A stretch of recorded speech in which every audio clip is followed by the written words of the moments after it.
All right, folks, welcome to our Friday night coverage here at the American Go E-Journal. We're here in Estes Park, Colorado. At least I am. Michael Redmond with me, and he is not here in Estes Park, which is too bad, Michael. It's been a long Yeah, time since we. I'm at my home in Japan.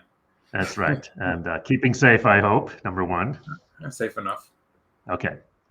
So we will be doing the commentary for, I believe, the top four boards at the this is the sixth round of the North American Masters tournament. It's been an exciting week, and we've got some other stuff to talk about. But first, as we like to do, since it's been a while since I've seen you, Michael, I thought Hmm. it'd be good to catch up Yeah, with all things Redmond. So, what have you been up to? I've been playing some games, doing a lot with my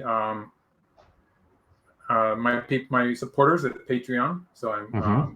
doing that and doing some Well, YouTube stuff. let's I'll be plug doing that. a live. Let's shamelessly plug that first. That's Yeah, Michael's great. Yeah, YouTube channel. And what's the address for right. that? Hmm. I'll actually be doing a live broadcast, a live stream in 2 days. So it's almost exactly 2 days, 48 hours now. So Okay. starting at 10 o'clock my time. So that would be 7 p.m. where you are on, and it's going to be a Sunday night for you, I suppose. Excellent. We'll Yeah. have to put that in the e-journal for folks. Mhm. So good. Great. All right. And how's the channel going? It's moving along, like gradually increasing, and I'm working at it. It's a lot of fun. I had to learn a lot of stuff to do YouTube, and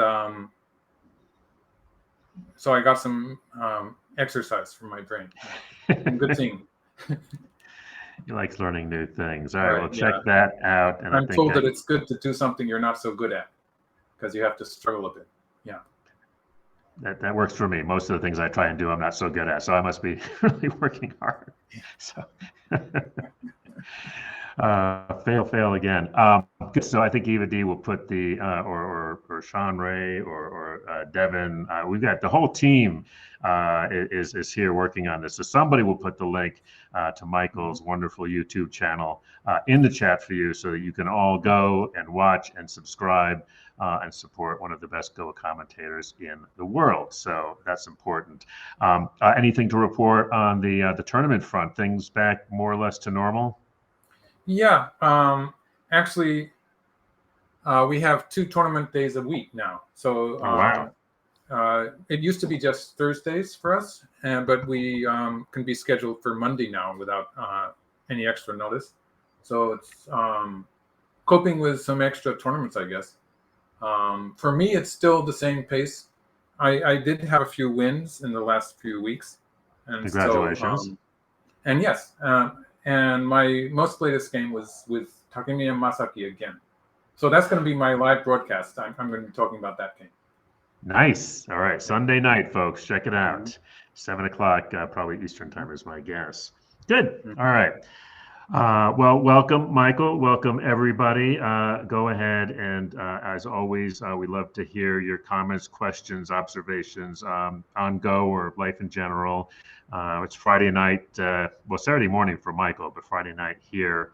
Mhm. We just had a nice Friday night barbecue at the Go Congress, and so we're feeling a little loose here. So Mhm. so we Great. can have some fun with this, Mhm. and we've been having a lot of fun with having a bunch of different games to look at. So what we're going to do, we're going to discuss. There was some controversy on board one in the Masters game this morning, and we're going to discuss that.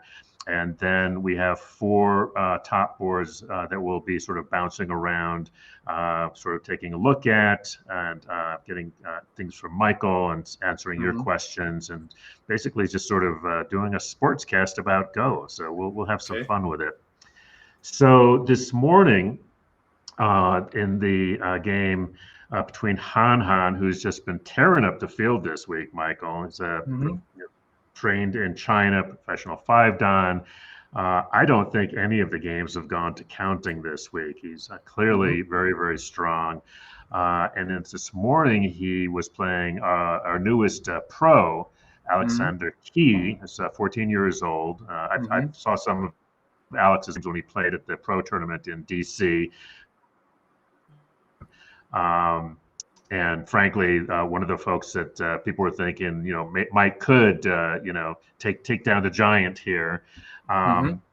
And we were broadcasting that, and in fact, Keith Arnold, our Board One recorder, he's taking the evening off, but he was recording that, and at a certain point, Han Han asked the TD Kevin Chow to come over and to take a look at Alex's eyeglasses. Mm-hmm. Clearly, the idea was that Alex must be getting some sort of help. Mm-hmm. That's I've never seen that happen before, ever. And frankly, Mm-hmm. Kevin hadn't either, and had to, and he asked Alex if he could look at his glasses. He did. There was nothing going on. So the question I wanted to ask you, Michael, we've got the game from this morning, and assuming that Han Han did think that somehow Alex was getting aid in some way, and we can talk about how that might have been. I wanted you to take a look at this game Mm-hmm. and let me know if you thought that these looked like AI moves. And Okay, so there's a kind of a gray area here because in the opening, nowadays you sort of expect to see AI moves. But before I get into that, um, because people research with AIs. But before I talk about that in depth, I would say that it is a real issue that Mhm. people can do that. And if people really want to cheat, there's a number of ways people can have some kind of a transmitting device hidden on their body somewhere. Um, I've seen a lot of talk about it in chess, where they have a longer history of computers being better than human beings, and so it is a real issue. In Japan, for instance, it would always be handled by the referee. So the big difference here is that Han Han, apparently himself, he inspected the glasses. That No, would no, never happen. he had Kevin inspect the glasses. Kevin Oh yeah, Chow, the TD. right. Oh well, that makes a lot more sense. But still, like it would, the referee Hold on, is supposed to be. I'm getting something from Keith, who was actually there. Oh, Han Han inspected the glasses. Keith, come sit here for a sec. Keith was actually there. Mhm, Unfortunately, he can't. I'm going to have to relay what you're mhm. saying, or you know what, you can actually. Well, I think there's a big difference when you have hi when you have people who are volunteers doing the referee work. It's different because in Japan the referee would be paid for that job and would have the responsibility to take care of all of those matters. So the referee would be stepping forward to look at the glasses and would not allow the players to do it in Japan. So So that's a let me big get difference. let me just get some clarification from, because I Mhm. misunderstood. So you're saying, tell Michael what happened when the request was made. And And bear in mind, of course, that my Chinese is less than stellar. Mhm. But the so you can hear him, sure. Oh, but then you're here. um, so yeah. First of all, hi, Michael. Right. Yeah, the he called the TD. The TD came over, and there was a discussion, and Mhm. In Chinese. in Chinese, and then the TD handed the glasses to Mhm. Han, I missed that part. I and see. he kind of felt around in the uh, the things that go Mhm. around your ears and on the edges. Yeah. Um, they were glasses. I mean, Alex Mhm. has fairly thick lenses, but he looked around for a little while, and I mean, very briefly, Mhm. and then the game resumed. Right. Yeah. Well, I think in general, since it is a real issue, and that if it was done, it would decide the outcome of the game. So so cheating is an issue with computers. It's something that we don't want to happen. So I think it's okay for someone to be inspecting, um, if when you think it's necessary. But so the difference is that it was done by the player. Um, and yeah, players would not be talking about it in Japan. And so, like, I don't really know what this is. Looking at the game itself, the opening was pretty good, but it was not perfect. So, like, looking at the opening already, um, I think that if a computer played it, would be slightly different. And also, like this move that Black has just played here, this move here, was clearly a mistake. So this move where black bumped against here, black doesn't need that stone to connect up. And so I believe when I looked through it with a computer program, it was suggesting black play here. So if white plays this way, black can connect here, no problem. And if white plays this way, black can connect like this. So it's an unnecessary move. And actually playing something in the lower left here is really important. So this is actually a really big move. So anything in that direction would have been a good move for black. So there's a point where I can see something that I would actually call a mistake. So already just with that one move, I would be doubting that black has any access to computer program. Interesting. So yeah, but let's just skip forward to the point where. So this actually happened at. My record says that it happened at move 81, which is this one. So. And just to be clear, folks, what Michael's saying, what Keith did was he noted in the chat that the TD had been called. He didn't say what it was about. Now, he may not even be sure what it was about since it was in Chinese. But that's what gives us. We know exactly when this happened. That's what Michael's referring to. And he was he wrote that Han Han was talking with the ref. Kevin. Yeah. So this is the point. Actually, the game is still sort of in the balance. It's pretty close. It's close enough. So it could be that since he was such a strong player, he was maybe a bit surprised that his opponent was making such a good show, because at this point the game is very close. But like I said, there was the graph when I ran it through my computer just very quickly this morning. It was wobbling. So it's wobbling. Like if you have a graph that shows the winning percentage that the computer gives to the players, if it's two computers playing each other, it doesn't wobble so much. So like it might be a downgrade very subtly, but like it doesn't go like this. Got it. So yeah. And so when you see both players making mistakes like that and it going zigzag like that, the moment one side makes a mistake, it's very difficult it doesn't go jumping back up and down like that. If it's like if it were two computers playing, or if it was a human playing a computer, once the graph has gone down for you, you don't jump back up. The computer is not going to give you that. So to say the very least, he did not have continual access to a computer, and I sort of doubt that he had any access at all. But it is an issue, and I think that disregarding how well the players are playing, it is something that should be okay for people to check. Usually done by the referee. But like I said, in Japan we have professional referees who are paid to do it, and it's part of the job. So it's I think it's a different situation when you have people who are volunteering to do the job, and it's a different situation. Really. Let me just raise a couple of other things, and then we'll move on. And Keith, obviously, feel free to jump in here. But just a couple other things. This has been a subject of discussion today. Some of the other players I talked to, these are some of the other strong players, were quite upset about this, and they talked about the etiquette of the game, about being basically accused of cheating. And I wonder if you could speak to that. Well, I think there are some professional level players who've actually been caught at it. And I can't really name anyone. I think there was an incident in China at some time, a young professional.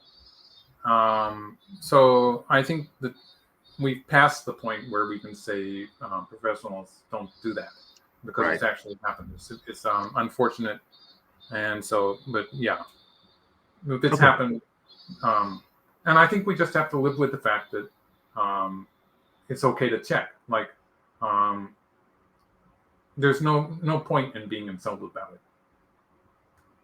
In my case, I just feel comfortable with the fact that I'm not cheating actually, and so it doesn't bother me when someone checks. And you're being accused of playing like an AI is maybe. I mean, I wouldn't mind being accused of that Take that as a myself. compliment. Because I'm pretty sure that my chart is pretty wobbly, as you say. Yeah. Well, yeah, your opponent has to cooperate to make it wobbly. Sometimes it just dives, The other thing that was under discussion was the question of possible gamesmanship. You have a very young player here, literally only a few weeks he's been a professional, right? I mean, against a very seasoned, professional who's played, international champions, who is accusing you of cheating. I don't know how. It sounds to me like it is a pretty key part of the game when this happened, when the game was in the balance. And I know that happens. I mean, people will do things even down at my level to try and throw you off your game. Right. The guy to my right has been known to. Keith's trick was always just if he had some mess going on over in the right hand corner, he would stare very hard at the upper left hand corner. Right, Keith? Right. Yeah. I noticed that. I don't think we're playing at the level that these people are. Yeah. But I'm just saying, Well, yeah, I mean, it's something gamesmanship that is a does thing. happen. I've played with Keith. I know what he does.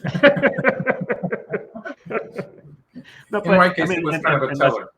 Right, and let's be honest. I mean, a certain amount of that is part of the game. It's a lot of fun. Yeah, I would also point out though that after that incident, there was a time difference. I mean, Alex was behind on time, which could have played a factor in him not playing as well as the game went on as well. Yeah, I can only say I don't know. It is something that in general it can happen. Like people do have strategies like that. Most of the time, like on the long run, it's self-defeat because you can upset yourself also, and your opponents get used to it. You're trying to throw your opponent off, you can throw yourself off. Right, yeah. And like, well, I will tell you, and Keith will be happy because I think it's about 6 minutes, but this happens in tennis all the time. Keith likes to have a pool on how quickly I'll get till tennis. So, but no, it's been known with certain players who get rattled. If you can do something very innocently to throw their game, and then what me. So it is part of it. Just last question on this, unless Keith has a question, but my last question would be, there was some question as to if, God forbid, and hopefully this never happens, but if you think that your opponent might be cheating, what do you raise it right away with the referee? Do you wait? I mean, what do you think is? I mean, how do you handle it in Japan, for example? I don't actually know of any cases of players calling the opponent out for that in Japan.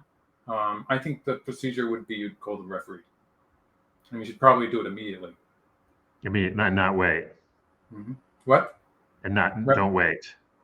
Well, if you wait, then it might be too late. Right. Yeah. Right. And also, there's the rule that if you agree to the end of the game, then you're agreeing with the result. So, like, once the game is over and the players have left the table, there's no discussion about it. Yeah, and my concern would be if you've lost, it could look like sour grapes, right? Right. Obviously, yeah. Yeah, that would be bad. Anything to add, Keith?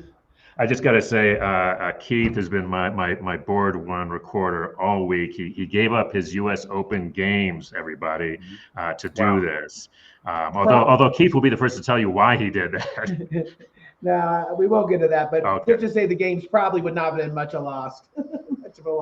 Yeah, it was very comforting to me to have Keith steady hands on board one, and he does it without a break. So, Keith. Well, right. Great to see you, Michael. Yeah. Thanks. All right, with that out of the way, let us get to the games at hand, and we have 4 to play with. Why don't we just take a quick run through all 4, and you can sort of give us assessments of where they are, and then you can decide which one you want to take a look at. What do you think? So right now I've put up board 1. And let's see, it doesn't say who, maybe you can tell me who the players are. Board one. Let me take a look. Eva D, if you can whisper in my ear, that would be cool. Oh, I know it's Han. Oh no, wait, I know this. It's Han and oh, my brain is gone. Hold on, let me just refresh this.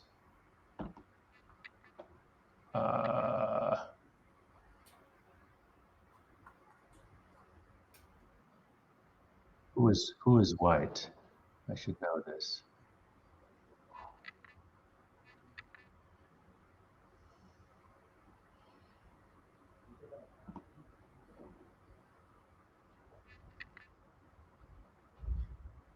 Who's white? Come out, come over here. Everybody knows you. Don't be shy. Clausius, who knows all, says it's Albert Yen, and so I believe that. So it is Albert. Of course, I'm looking at a picture of him. Duh. Thank you, Clausius. Anything else I should know? No. Okay. By the way, I have to tell you, Michael, on Wednesday, Phil and I usually go do something on the day off, and Phil has been a playing monster this week. He's like, I'm playing in the Die Hard, so I decided to broadcast the top board, which meant I got to hang out with a lot of the top players. Yeah. Albert was one of them. I saw him crush his opponent in about 60 moves. So Albert's got some game. Okay. So let's take a look at the game itself. In the upper right corner, Black has played a one-space high pincer. And this is one of the few pincers where Black can push through and cut here when White has pressed and still have a good fight here. So this is one of the variations we see a lot. And this whole thing here, it's a race to capture. Black plays a lot of pushing moves on the 5th line. And in this case, Black cut on the 4th line. White plays here. So this is the key move here, which is looking towards the corner and also looking towards the side. So if Black plays something in the corner, for instance, something like this, then White would be able to jump out on this side. Or even if Black fills a liberty, it's the same thing. So if Black plays something like this, White would still be able to jump out here. And the corner is not 100% yet. So Black fills a liberty. It's important to fill liberties, you know. And we have this race to capture. In this case, it's probably going to be a Seki. Like this could change into a Ko, and the computer doesn't seem to care really, but it's usually going to be a Seki.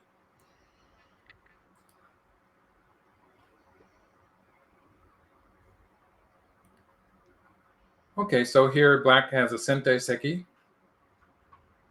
And could have mixed in moves like, at some point, like I've seen Black at some point mixing in moves like this and sort of asking how White's going to answer here.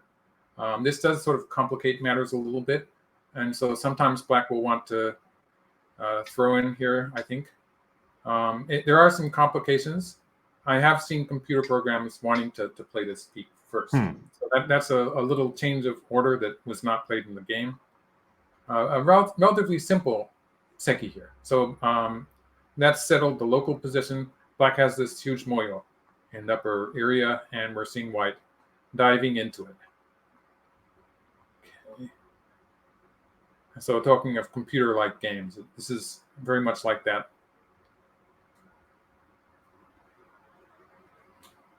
And this big fight here, Black is playing fairly conservatively, fairly cautiously.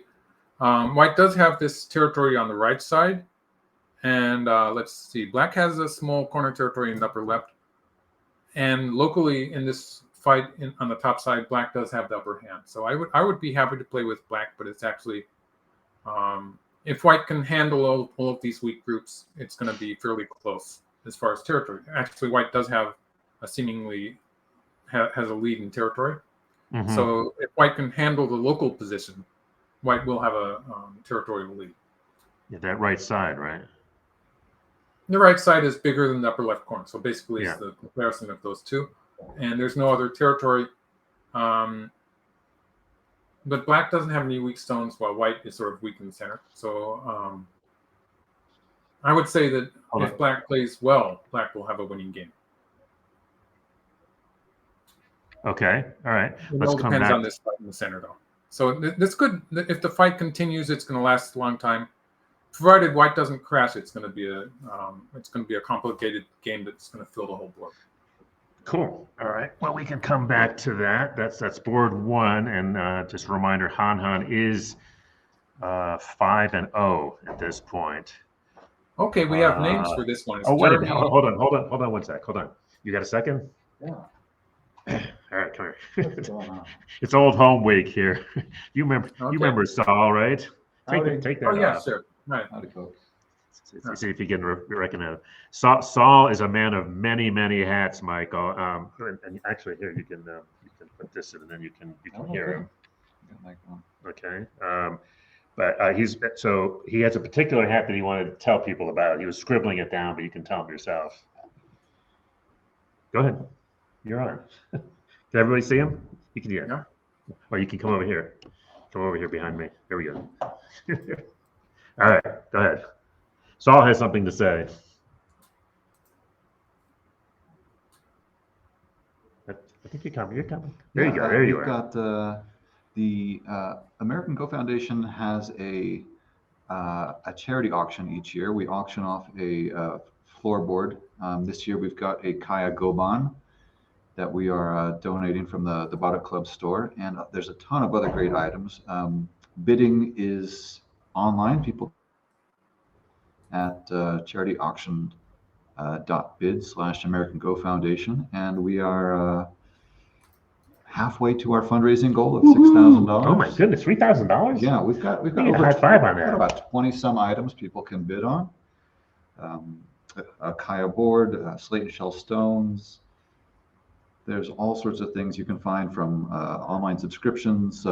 Pros have donated lessons and subscriptions to their websites. So a lot of learning platforms you can get easy access to for maybe half the normal cost. But the best thing, so you get to bid on cool things, but the best thing is tell them where the money goes.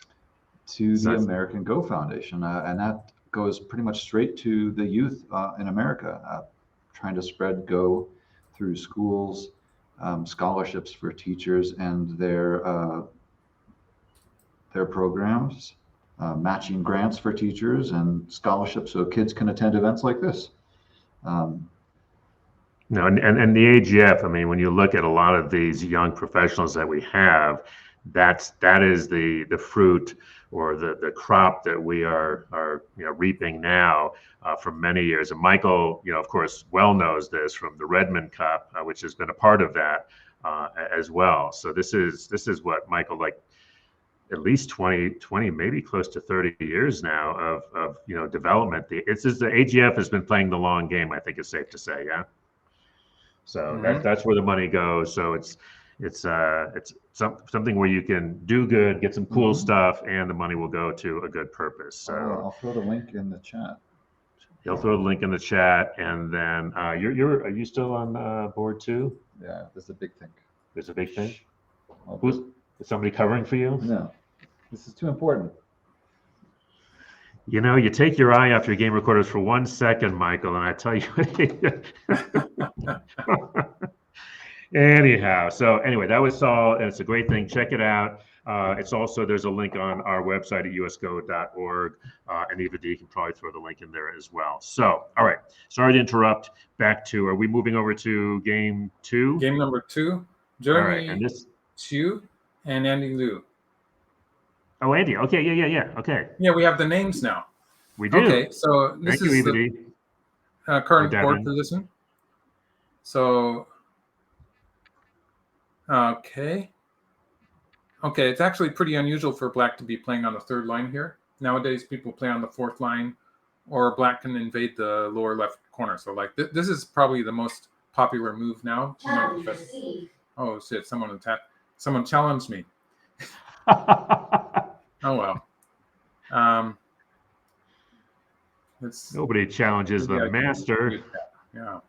Okay, so this would be more normal. In the game black plays, this is what people used to play all the time. Yes. Nowadays, people don't extend on the third line anymore. So, like, even if black's going to extending on the fourth line would be normal. Faster, right?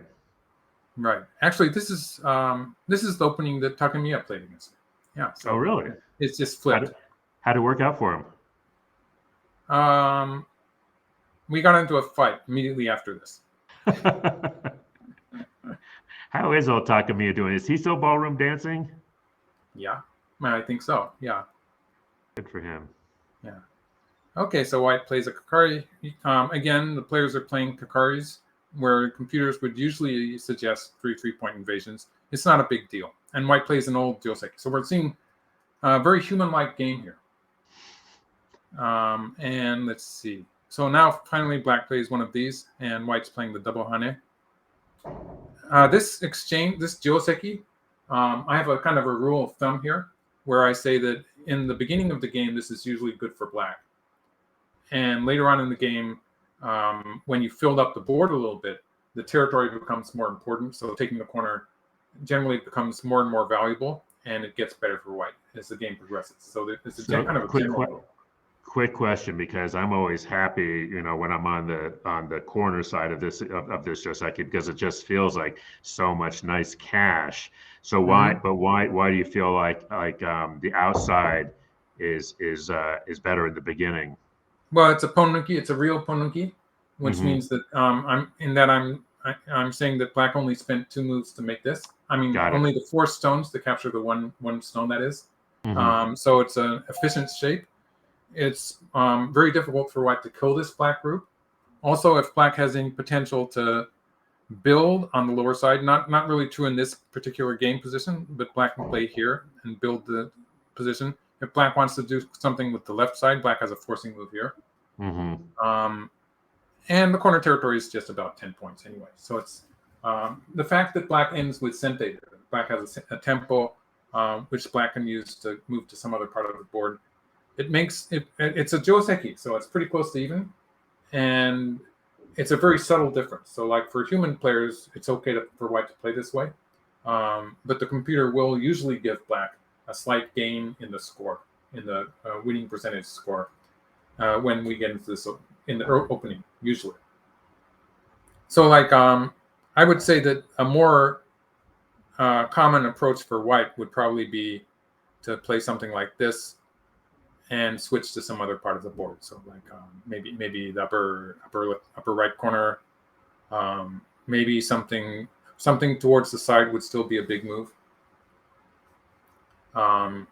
So in this Joseki, when white extends at d5, white is usually going to get sente and be able to play somewhere else. So taking sente, we talked about this when we were looking at the Master Series with Alpha playing against top human players. It's been taking sente was always important, and pros have always been good at doing that, but AIs were better at it, and it's become more and more important. So it's always a factor in choosing which Joseki you play. So this whole thing is unusual because of that, and because like later in the game, getting territory and getting eyes is important too. So you've been telling me. Yeah. So black. This is. Are you still seeing the board? Yeah. Good. Okay. So in the upper left corner here, black plays h17. This is a pretty typical way for black to try to attack white's position in the upper left. So it's normal. Okay, this is unusual. So after playing this exchange on the right and then playing here, it's a bit unusual. So like, for instance, it would be more normal for black to be playing, for instance, something in the upper right. This is a move that black could play and start attacking white there. So black could do that and maybe play something on this side. I don't know. I might continue with the hanging connection. Black could play something on the right side. And the right side is really big at this point also. So this is offering a trade. And this whole thing with white capturing a stone, the 3-3 point, in the upper left corner, there are variations of this where Goseigen liked to capture the one stone, and people were telling him he got a bad shape there in the corner, and he refuted that by beating everyone. That was when he was playing these 10-game matches, and his logic behind it was that this mark point, the triangle, there's a black stone in there, so it's not bad shape after all. It's just an extra white stone that was given to white to white free, basically. But also I've had this happen to me, but it just feels for black like the stones are all just sort of, I mean, the white stones on the outside are not captured actually. Right. but black just sort of has this. You couldn't really call that. Is it really thick? No, it's not really thickness. Right. It all depends on what happens now, really, because this is a point where black still has an opportunity. In the game, black plays here, and white captures this stone. So this gives white a nice territory on the top. I'd say I'd prefer to play with white in this position. Yeah. White does have, if white has an advantage in cold threats, white can wedge here and start a koh maybe.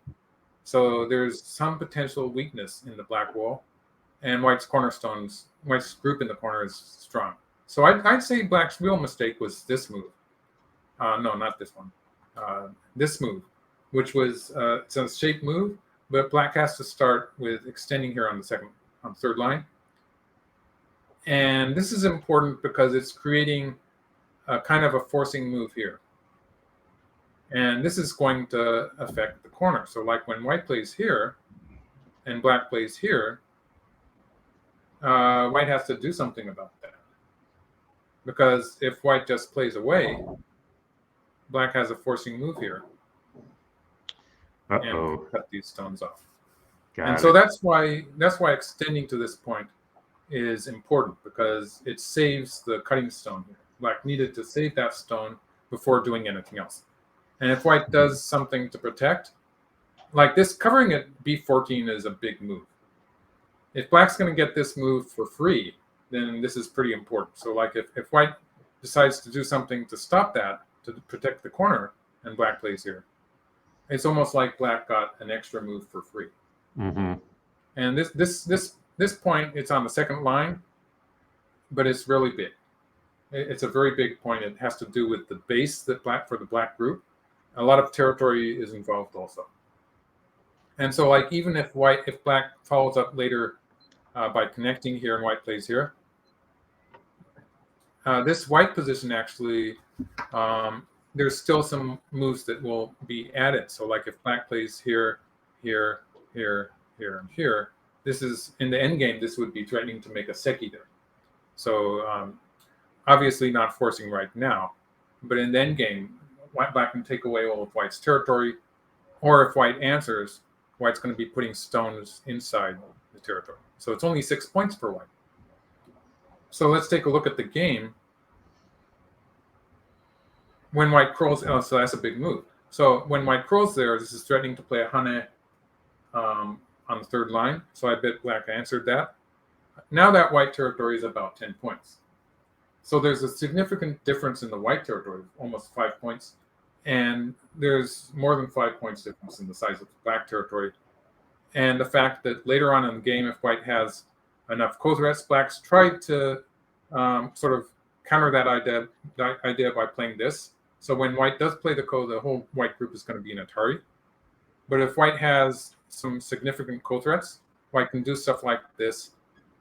And like black's going to have to capture that stone. So there's some weaknesses in this whole black group.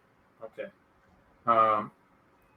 So there's the black group is, white has some forcing moves from the center. So like in this kind of case, white would still have ideas to look at shortage of liberties. So I'm sort of cheating by giving black some bad moves here, but this is something close to this. It's a realistic possibility. Yeah, so go back to that term, because I think a lot of folks miss the value of, they think it's a second line, and it's and it seems very slow.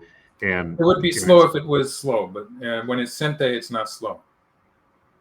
Like in this board position, it's big in itself, is slow, but giving the extra stone here, like if black gets a stone at f18, that's going to threaten to kill the corner.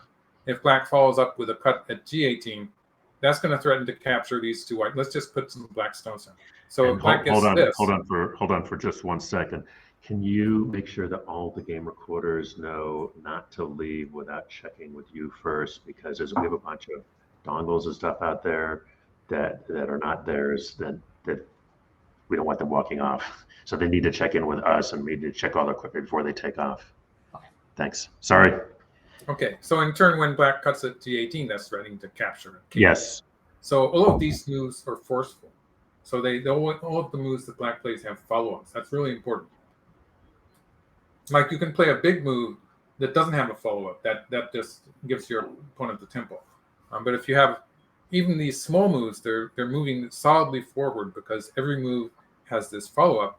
White at this point, white has to save the 2 stones and has already lost 2 stones on the left. At this point, white has to protect the corner. So at this point, already black is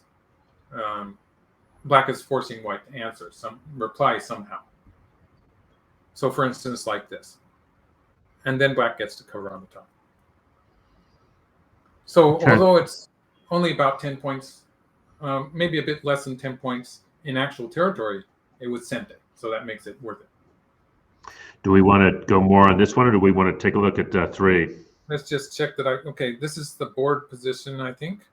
And so white has invaded the right side, and black is, just to show you the final few moves. So white played the curl here. Black did have a nice position on the right side, so white's invaded it.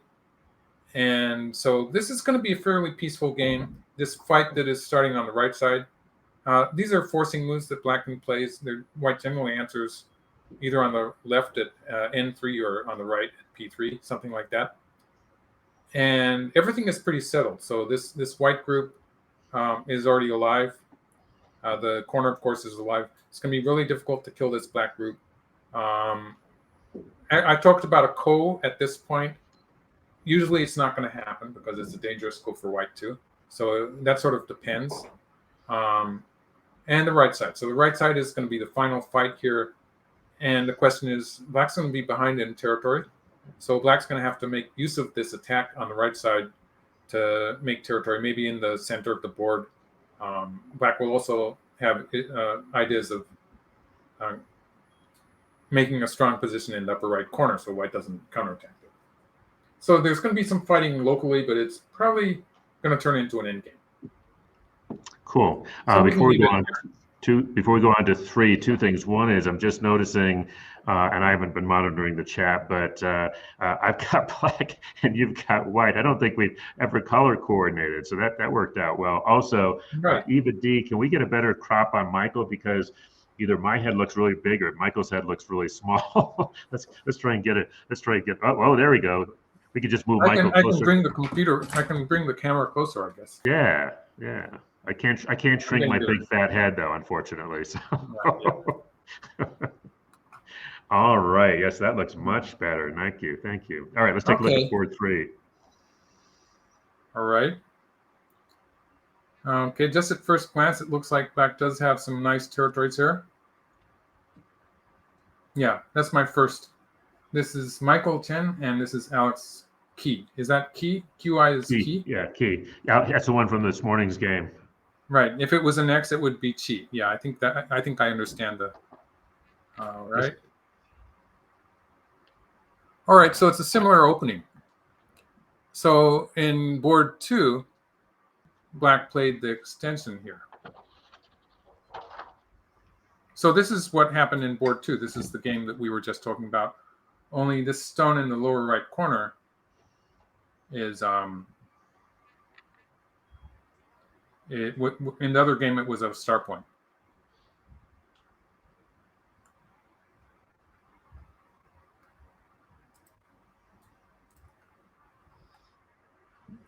All right, so instead of playing the extension, black plays the card. Now this is a move that can be played. Like I was saying before, quite often a computer will want you to jump into the 3 point, but that's okay.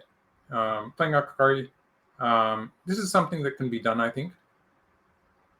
And sometimes you see white play this way. So white, this up to this point is the standard joseki, and like in the old days, we would just play like this, and black would probably push here. And this can still be done in this board position with a black stone on the 3rd line here. I haven't actually researched this very much, but my guess is that black can actually play this way and have potential to be attacking. So this is one of the variations here where white peeps at the 2nd line.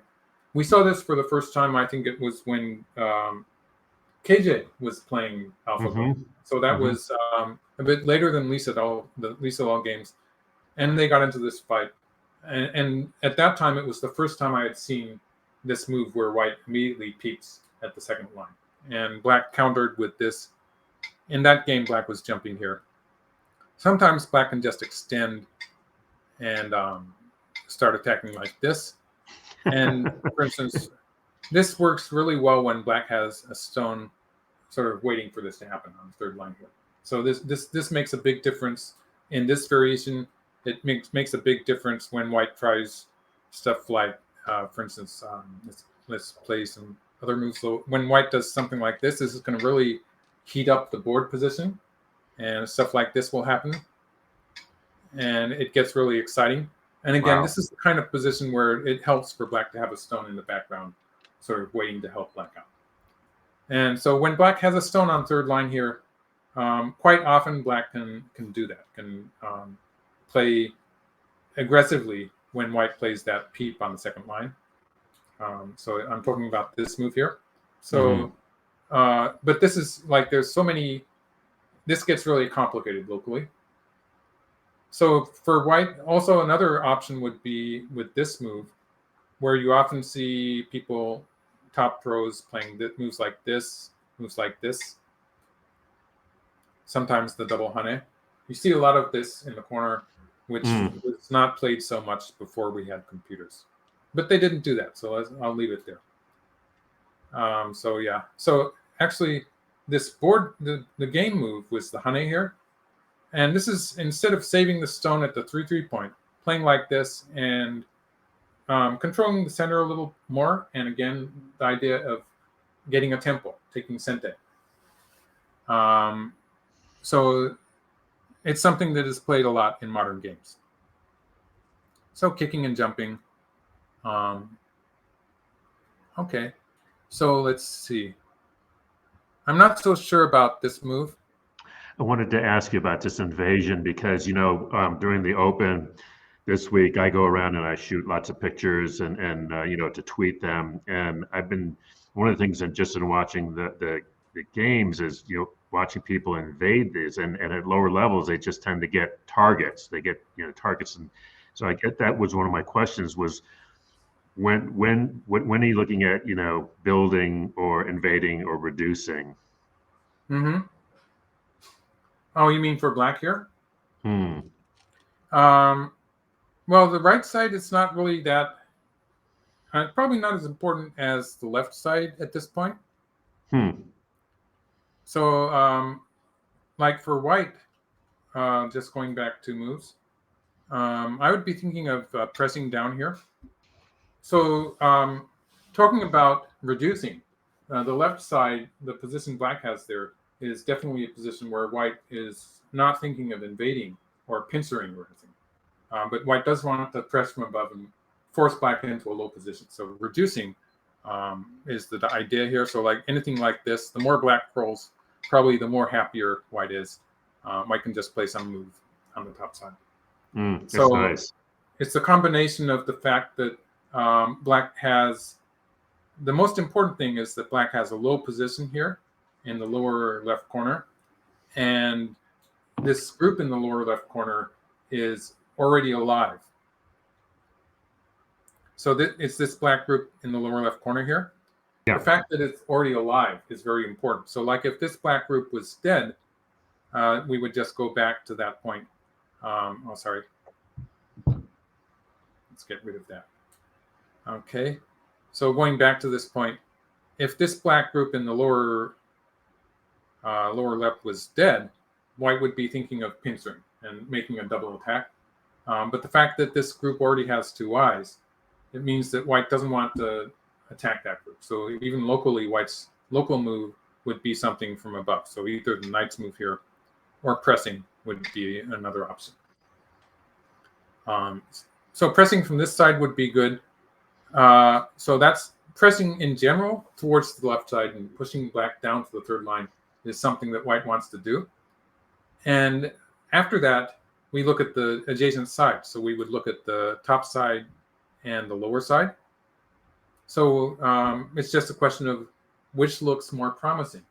And I think that should be fairly clear, wouldn't you say? Oh, yeah.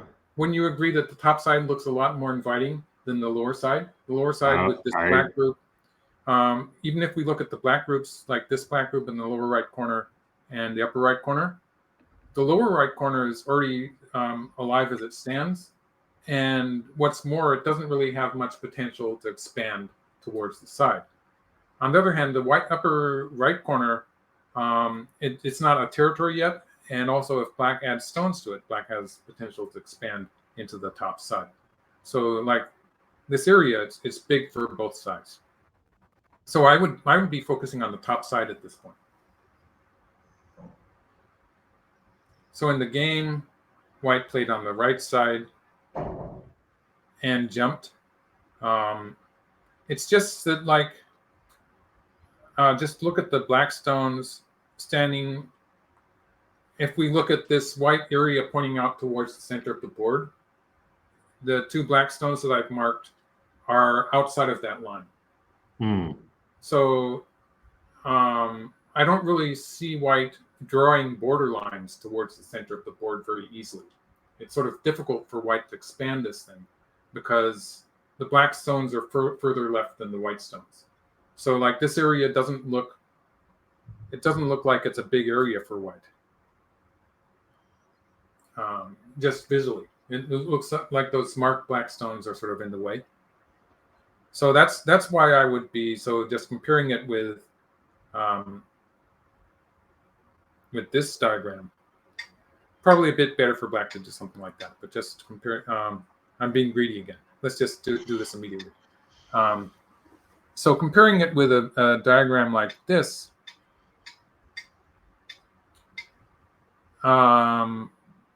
okay. Let's just compare it with a diagram like this.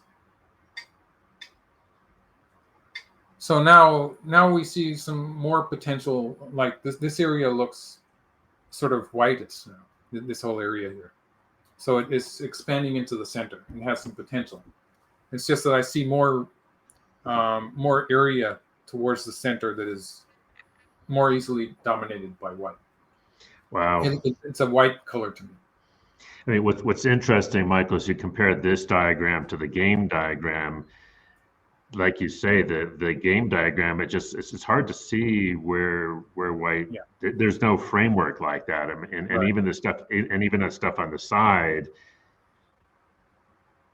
looks thin. Yeah. So when black does something like this and has ideas of at some point playing moves like this, that's a great improvement to the left side position. And like when black follows up with moves like, for instance, like this, black does have potential to start putting pressure on that white group. Right. So this move is something that if black gets a position like I just created with stones on the fourth line in the upper left corner, then playing this knight's move at e8, it becomes an important move. So it's something that black can sort of look forward to and try to create. But all black stones are working very nicely together. But if you look at the game diagram where black just sort of leaps into that white framework, that just looks like trouble to me.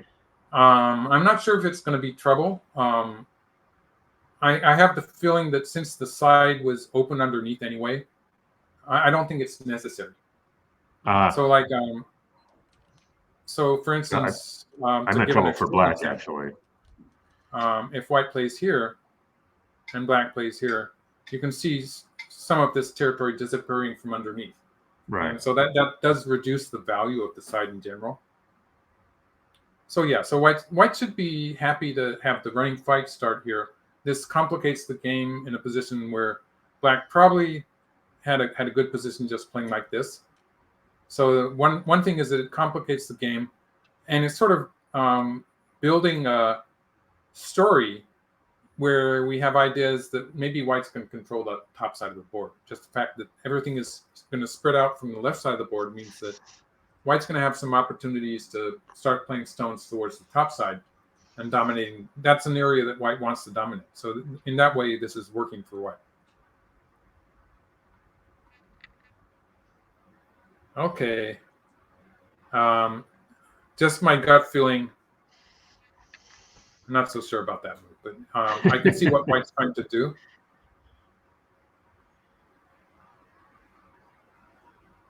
Okay, black's playing a very busy way of playing here. This is very aggressive, right? Okay, so that's what white was doing with this move. White wanted to cover here. And so black, I'm going to say that black should have just forgotten this whole thing. And it's really important for black to slide into the top side like this. So when black does this, this move, it's not so good anymore. Chris, you look preoccupied. I'm looking at board 1. I'm just wondering if we need to go back and do a status update on board 1. You want to take a look at that yourself and see if that looks like. Okay, it looks like they've done a trade. Those black stones in the center of the board look like they're going to be captured. Oh, but look what happened in the upper right. Uh-oh. I have the board up. You don't have to look up there anymore. I have the board up. Oh, thank you. Okay. All right. So what is happening here? What is going on? Well, we had a Seki in the upper right corner. We did, but doesn't that depend it's on? Broken. It looks like that happened with a ko on the right side. So let's take a look at that. So we were looking at the game up to this point, and black was attacking in the center, and sort of looked away from the attack with this move. So this is where we left this game, and so black was trying to start this ko. So that was the idea here. Oh, and that looks really. Yeah, I can understand that, but. Okay, so that was a trade. Okay, so white's not going to be able to save those stones. I don't know what white is trying to do with this cut, but like, for instance, if black plays here,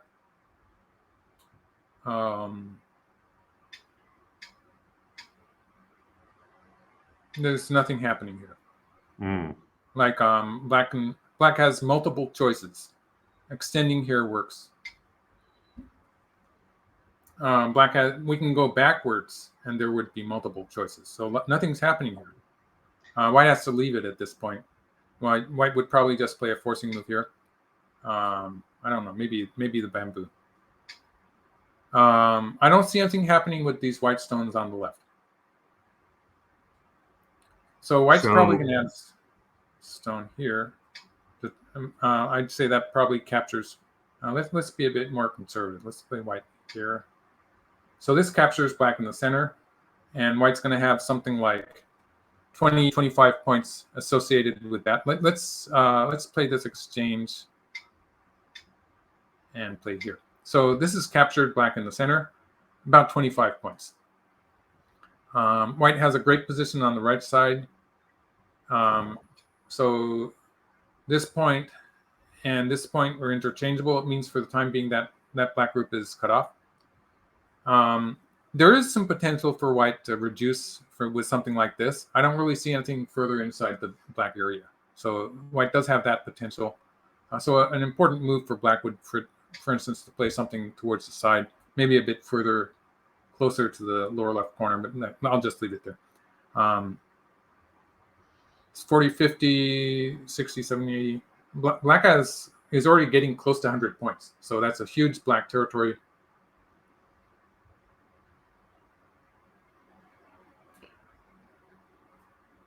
Yeah, it's over 80 points and looking more like about 90.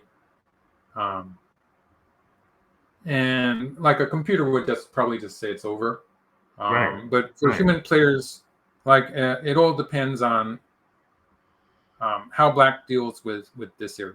So like if white can play something like this is a huge area that white controls.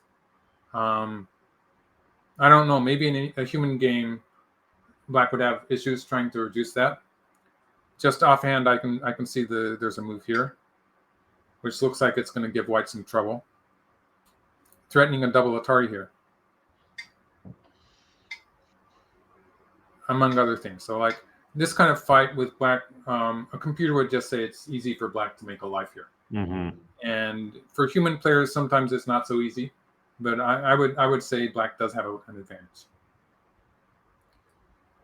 Just that huge cast gain that black got in the upper right corner here. That was like 40 points in one blow. It's counting as 30 plus. That's pretty significant. 30 points for black, and then I added 10 points to it for the territory that white lost here. That's right. Yeah. Mm-hmm. And it's more than 30 points, to be honest. It's 32. So very difficult for white at this point, right? Well, like I was saying, let's get to the game variation. Let's see. It's gone this far. Oh, they played a few more moves. Okay, yeah, so that was pointless for white. Now, this exchange is actually going to give white trouble because by playing all these moves, white has created a wedge here. And so this is increasing black's territory on the top. And white's idea would be to try to make use of these 4 stones and some maji in the corner. It's a bit, making use of these 4 stones to get something in the corner looks a bit far-fetched to me. Just to clarify, let's take a look at white trying to save the 4 stones. So if white plays here, we'll just ignore the bad stuff that could happen in the center of the board because black can just chase straight. Black has 4 liberties. So if we just look at black's liberties and assume this shape, black still has 4 liberties. White only has 2 liberties. So black's winning this race by 2 moves. 2 moves means your opponent doesn't even have co-threats. One way to put it would be. Okay, so jumping on the second line is usually not so good. So we'll look at curling around here. Curling around, black gets to connect up to the left. White's not going to have enough room to make 2 eyes. So it's just very simply, it's not working. Yeah. And so I don't see what's. I think I might have added these moves here. Yeah, I added these moves. Yeah, that's not the. For my window, I might have messed with the game. Yeah, it looks like it's. Let's just this is probably not the game variation. But for the time being, I'm having trouble getting back to it. So I think the game variation was true.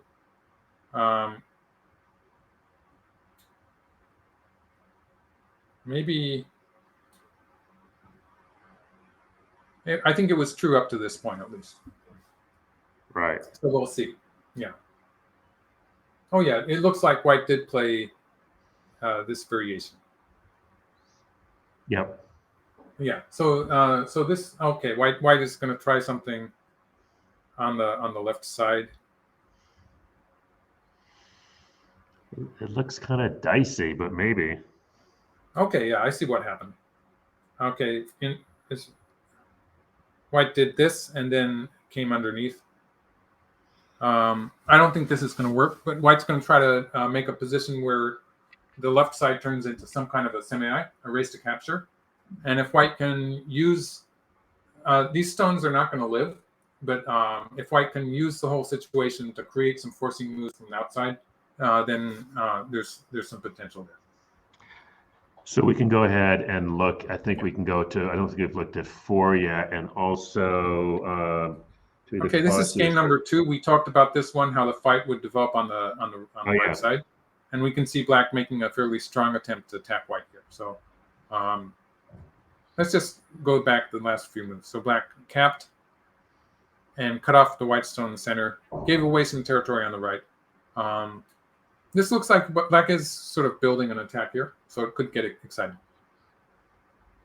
So game number 3, this is game number 3. And we were at this point where I was saying I would not have done that with black, and I would have played on the top side like this.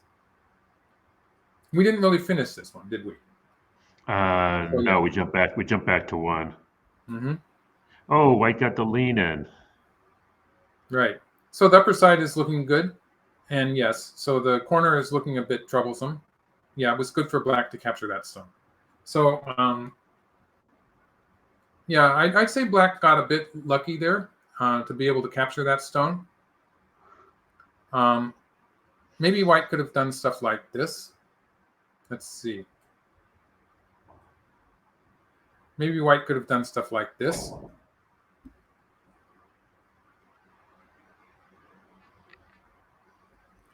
Or down here.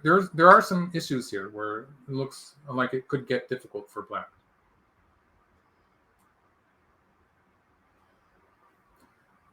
Or let's see, yeah. So stuff like this sometimes works. Let's see what happens with this one. If black captures the one stone.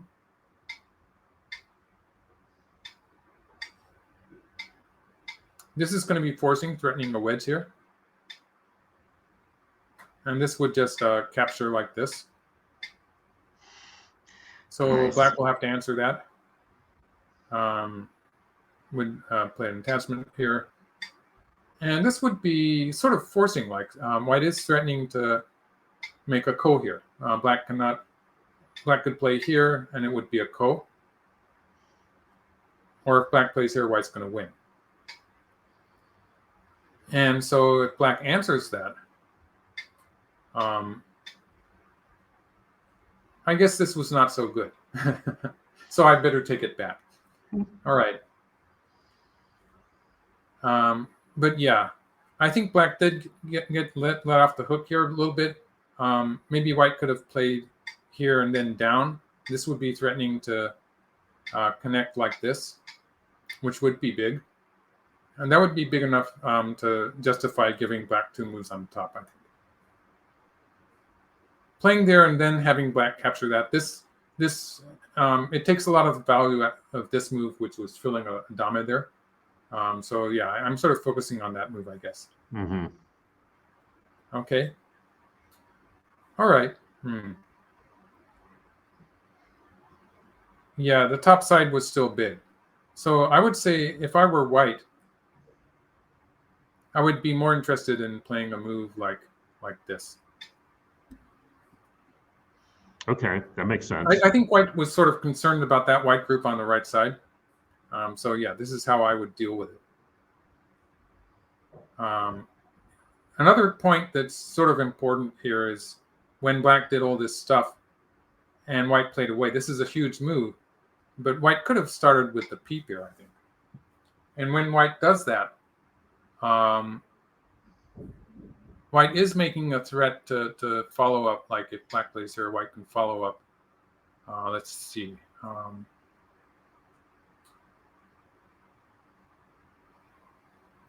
White can at the very least follow up with this move. So yeah, white could do it that way. There are ideas of peeping here. So black did get something back with playing that move on the second line. So that was a big move. So that's why black was playing here. It does give black a safe position. So that's why it was a big move. So here black has played these 2 stones inside white's moyo, but this one was exchanged for white's move on the left. Mm-hmm. And black also got the capture in the corner. So it's not as if black lost anything there. It's probably a good exchange. With this, black is asking if white is going to play here, which would give white a solid position to the right. But it would not be so good as it wouldn't be so good at taking away black's eye space. So next, when white does something like this, and we get a position like this, it's relatively easy for black to make 2 eyes. Right. So black is asking, is white going to play here, or is white going to play here, which would be doing a better job of taking away black's eye space. But it would leave more weakness towards the top side. So black would be, in some cases, if black gets into the top side, black would be looking at the peep here, this one. Or more directly, black would be looking at an attachment on the 5th line here. So yeah, so that's why white played away. Playing away is one way to deal with that question. But I would have played towards the center of the board. So I like the way black played from the center here. That's a big exchange. Exchanging it for this. Black was threatening to cut on the 3rd line. So that exchange of the 6th line, is that the 6th line? 6th line for the 4th line. So it's the 7th line. that was a high stone in the center of the board for a stone close to the side. So that was a profitable exchange for black. Okay, so black is starting to attack on the right. This is a good shape.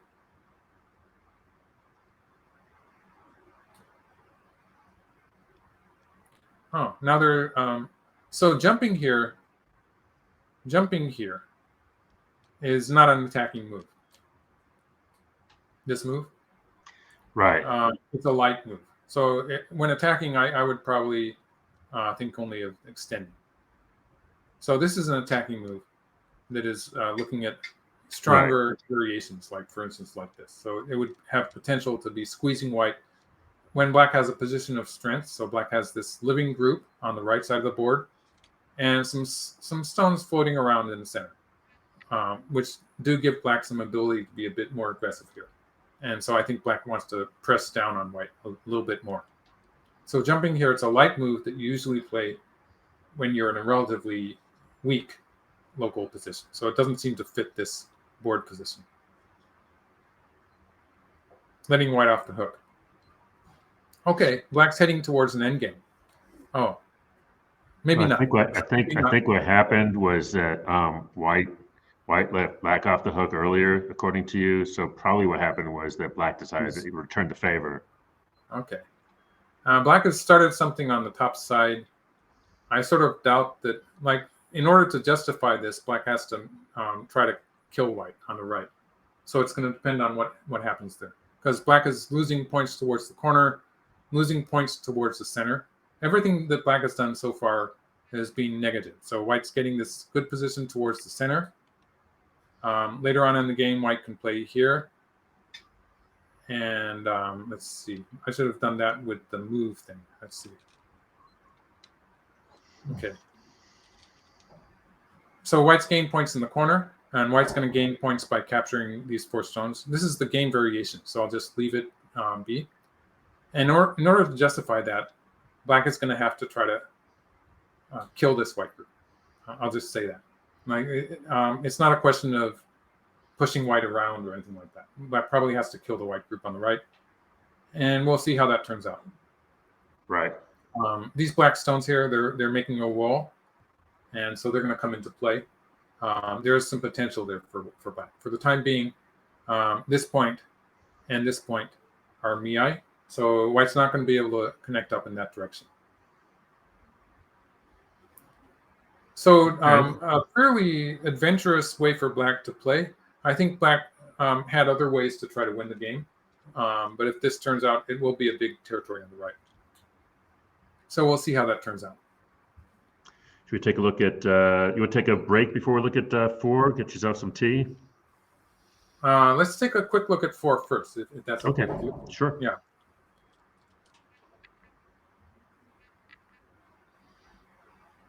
Okay. So white allowed black to press here. Sometimes we see that. I know that the computers generally give black a good score when black is pressed on the 5th line like this, but it's not something that is always a big issue for human players. Okay. What other board was it that we saw this? I think it was maybe board number 2. Mm-hmm. 2. Yeah. This is a very common way for white to attack black's position in the lower right. Locally, black can handle it by playing moves like this, but this does reinforce the surrounding white stones. So, like, this is something that you can actually expect to see sometimes. One way for black to play it. So black simply, when black does that, white will have ideas of attacking the corner.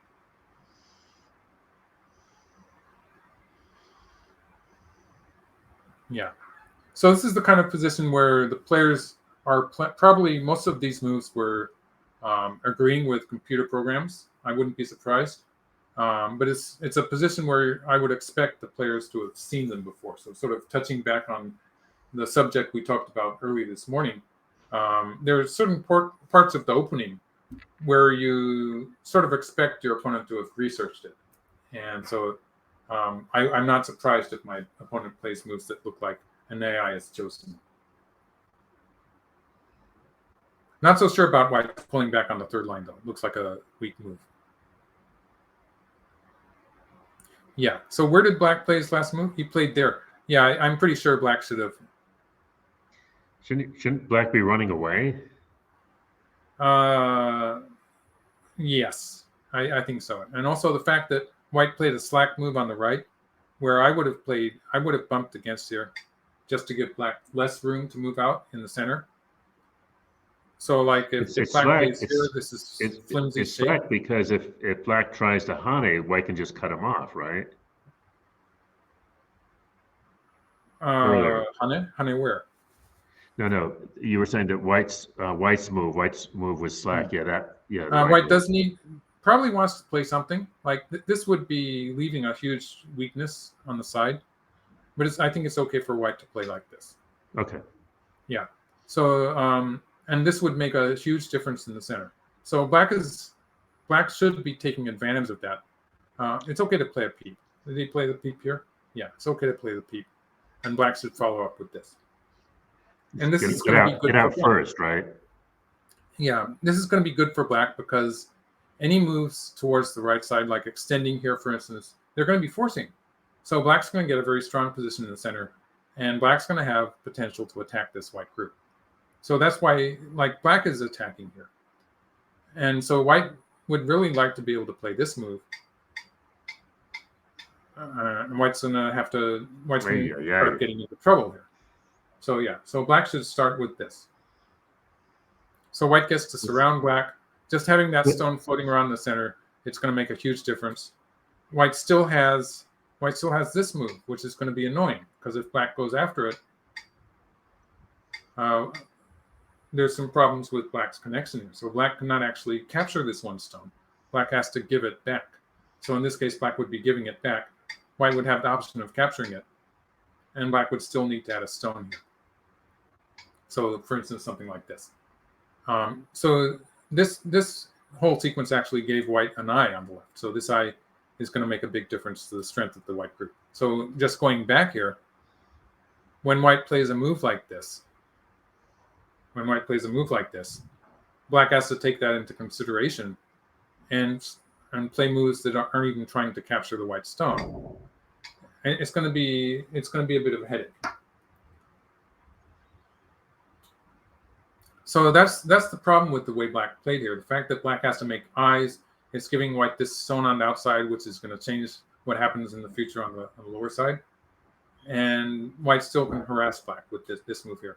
I'm sort of surprised white didn't do it immediately. But that's a minor issue. Okay, so they're fighting on the lower side. Black is trying to keep it exciting on the lower side. White does have one eye there on the left. So that group is probably okay for the time being. So white decided to take this move now. And yeah, so it's just like I was showing you.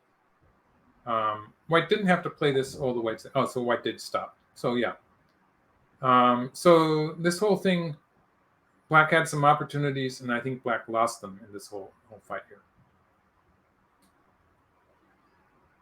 Okay, so black is taking territory though. So when black has territory like this, and white has the moyo, everything depends on what's going to happen with this moyo. So, like I've seen computer programs like Katago being pretty amazing in how they just destroy these moyos.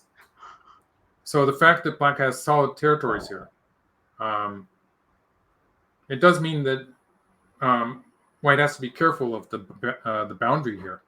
There are some weak points. So like there's the attachment here, there's the peep here, leading up to a knight's move here, and of course there's the clamp on the side. There are various things that black can try. Black has to find a good combination here to reduce the moyo. Like I think if white can keep the borderline, and if white is okay in the upper left corner, then it's probably going to be a good game for white. Yeah, so that's a reason. Oh, so they made a trade here. This is actually a point where white did have the option of playing something like this, which would be a forcing move towards the corner. So maybe a trade like this could happen. So white did have this option. And if black answers it, then white can play here without losing that stone. So that's an option. White decided to keep it simple. So I can understand that. This is probably a point where my computer would suggest black doesn't play that and start something towards the center. So this would be an opportunity, for instance, for black to do stuff like this, and it probably works. I think, So, and I haven't done a count, Michael, but that Moyle looks awfully big not to do something with, right? Right. Well, black has to do something at some point, and I see with computer programs, I generally see them moving into it fairly quickly. Yeah. So like Katago would be immediately going after it. And Katago mixes it up, like just like AlphaGo did. So like moves like this or moves like this would be coming into it at unexpected times. So like you would see black jumping all over the place. So that was probably a slack move connecting here. It doesn't really attack the white group. Okay, so black did get to play that move. Okay, so he's doing some reducing here. Okay, it's an endgame now. So let's see. I don't know. Haven't even tried to count it yet.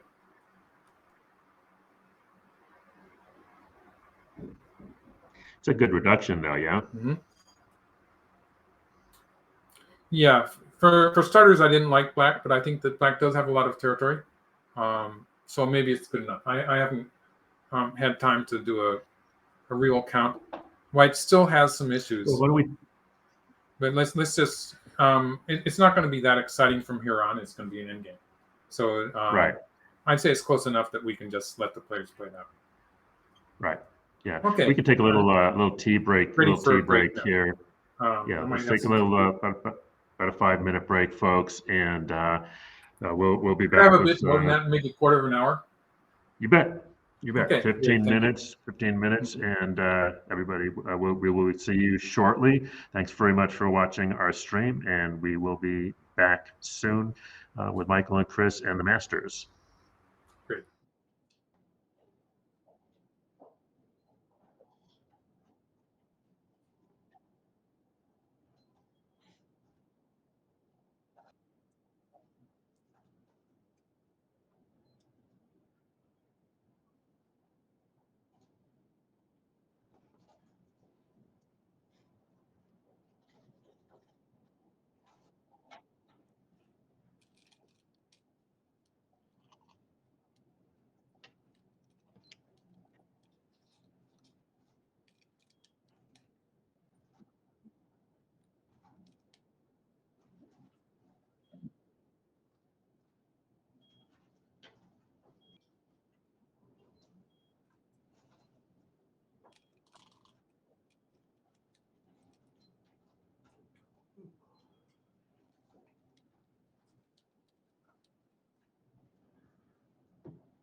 All right, folks, welcome back to the second half of our live Friday show here at the American Go Association. Chris Garlock here with Michael Redmond.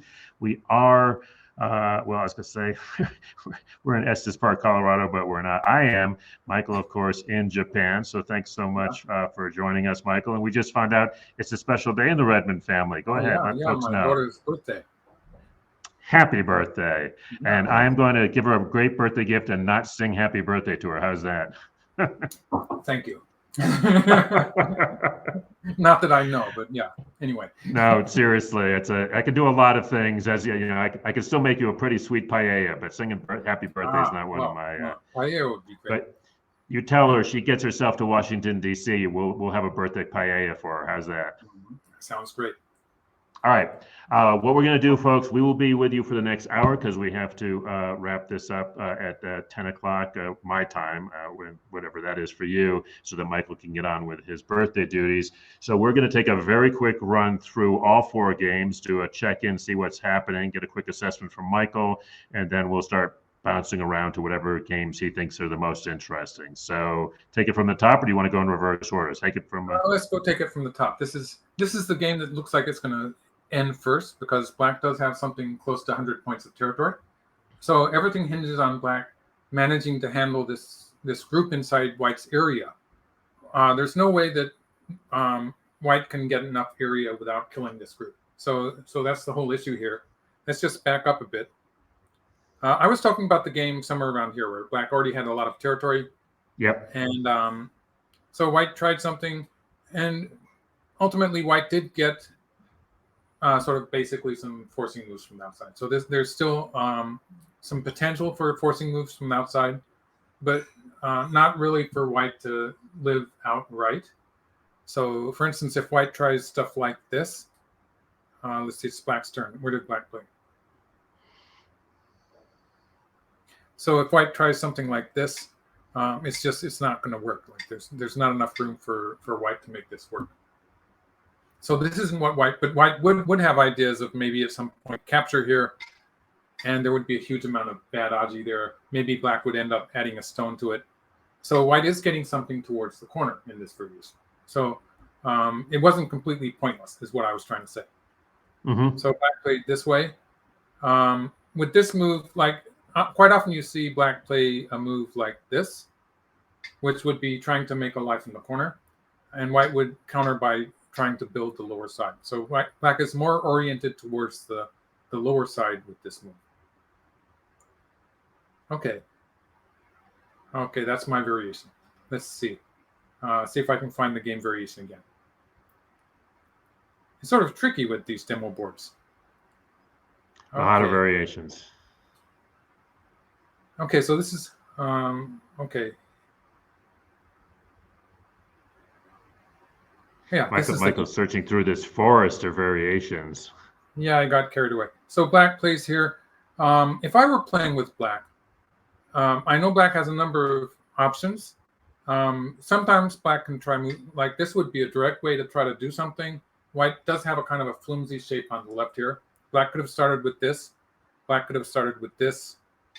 Or black could have started with more direct moves like this. Black had a lot of options. I would probably tend to be moving more towards the lower side. So something like this. Or with the fact that white has weakness towards the center, maybe I would play high and be looking at this move, or this move. So black did have options like this. In the game, black is leaning on the corner. I think the idea here is that this white group is not 100% alive, since black has trashed the right side there. And so in some of the variations, we're going to see black cutting that white group off.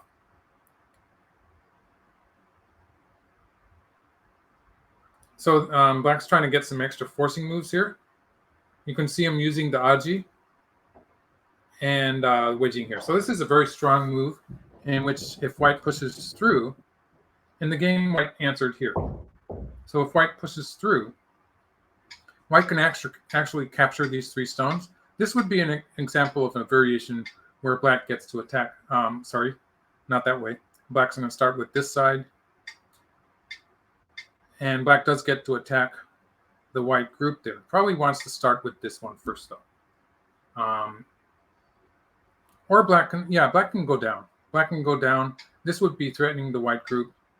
Forcing move here means that this doesn't really work for white. Sorry, not that way. I mean, black curls around. Black's going to capture those white stones on the side.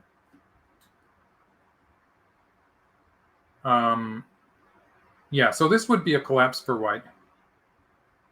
And white has to find a way to connect up. So white connects up. So the idea with this is that it's a co-locally.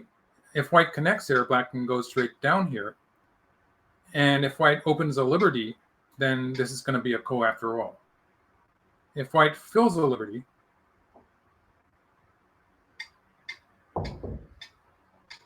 now black has this forcing moves towards the corner. So this is going to be forcing, and black squeezes the corner and should be able to live here. So with this variation, black is threatening the 1 white stone on the 3rd line and also looking sideways at the cut here.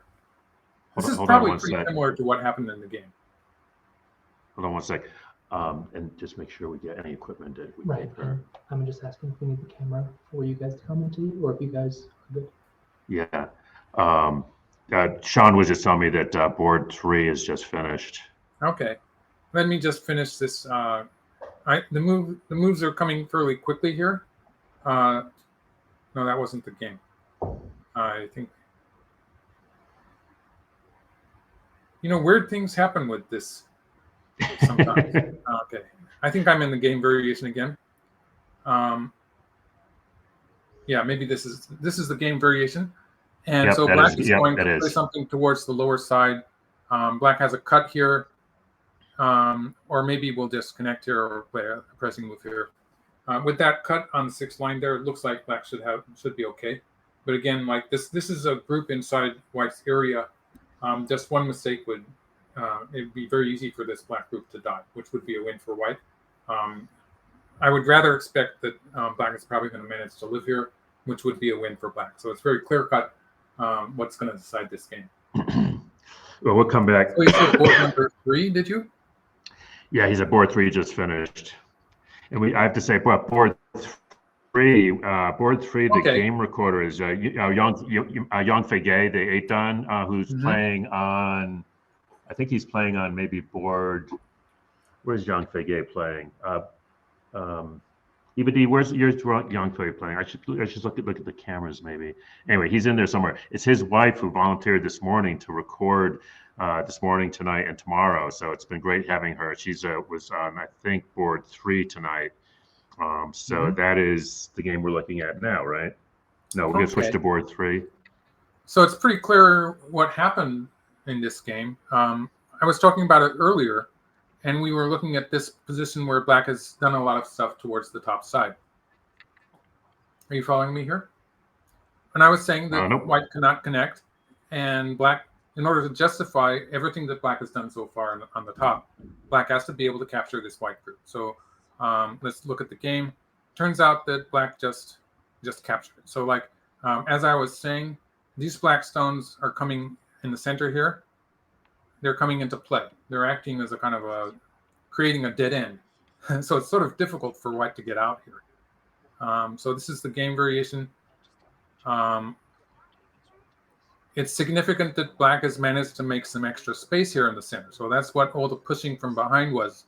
Black was getting some extra space, and actually now black has a living shape.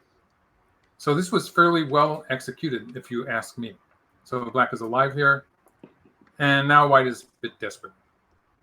So the right side here, that was just so big. So like it's about 10 stones. If we count this one, it's 10 white stones. So that's 20 points in itself. But there's a lot of empty spaces attached to those 10 stones. So I would add something like 20, 30 points. So that's about 50 points that black gained there. On the upper side, most of this was looking like white territory to start with. Black did lose points towards the corner and towards the center.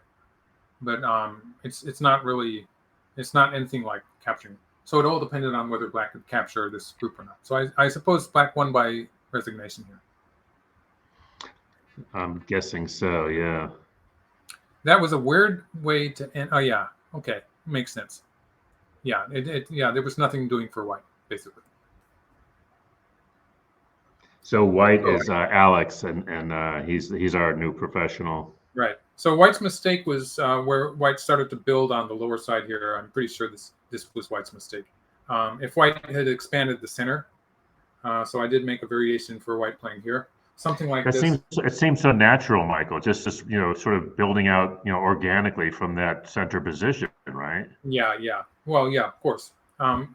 I don't say that this is going to automatically be a win for white. Black's still going to try to defeat this center. So black, even if white plays here, black's going to have to be trying to get in here somehow. So moves like the mark point, maybe a bit further out.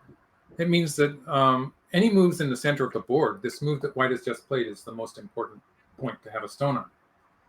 So yeah, if white had played here, this would have still been looking okay for white.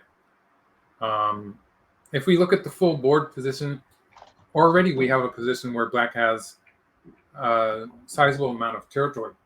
So white does have to focus on making the center here in order to have a fighting chance. So I'd say it was pretty close to even if white had played here. The moment black got this exchange in the center, right? This is a very valuable move that black has played, and white is sort of treading water with this move. So it's not very moving forward at all. So just after this exchange, there's a lot of ways that black can try to win the game now. So I'd say this was a very vital point in the game. Just moving quickly through the following moves. Black is starting to set up an attack on white group, and yeah. So this whole thing here, it actually worked very well for black. So the whole sequence here, although it was a bit wild, it did manage to capture that white group. So like I was saying, black probably didn't have to go to this extent, but the fact that it actually worked, I guess that justifies it. It's exciting. Well, all of these top board games are really exciting. So They're never boring. All right, so that's board 3 that's done. Thank you. Good, Okay, I'll good get commentary rid of that on window so I that. don't move back to it by mistake. Okay, this is board number 2. Okay, so this is the board where I was saying that white has gained some territory. So I was looking at this position. This is Andy Liu. So this position on the top here, where white had a nice shape here, and black was a bit weak in territory. So that's how it started, with white getting this good position on the top. The fight spread to the right side.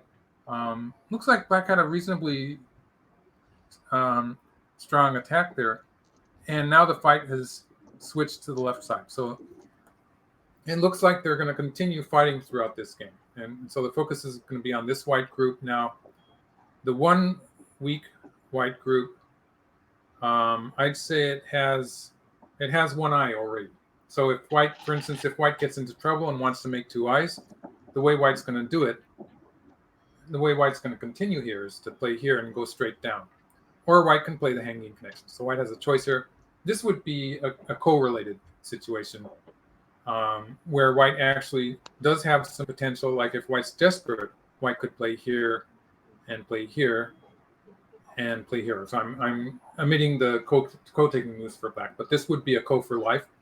It would be very painful, but like as a last resort, this is one thing white can do.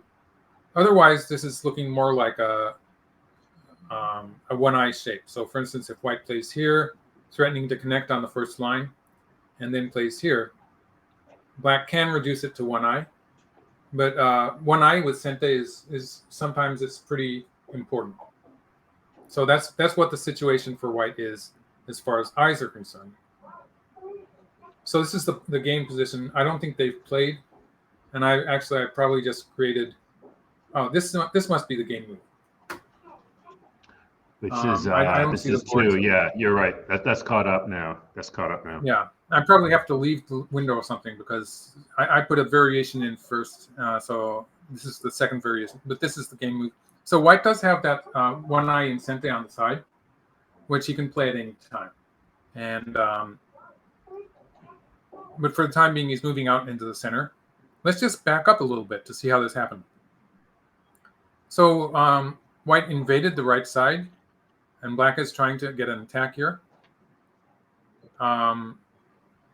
White had various ways to try to escape. So like it would have been okay for white to be playing moves like this or moves like this to try to escape in that direction. He played a more active move. I think I sort of agree with black's idea to cut that off. So black's cut that stone off. Probably, I'd say that black has probably gained in this trade where black has cut off a white stone in the center, giving back some territory on the right side. So black's lost some territory there, but the value of cutting that white stone off in the center of the board is probably pretty important. And so black has taken away white's eyes. Oh, wow. Yeah, so white gets out in that direction. Oh, black's really serious about this. So this is a point where I would not save that black stone. Instead, I would be playing moves like this to sort of keep control of the situation. I don't think this is a position where black has to feel desperate or anything. So I would be happy just to surround the white group.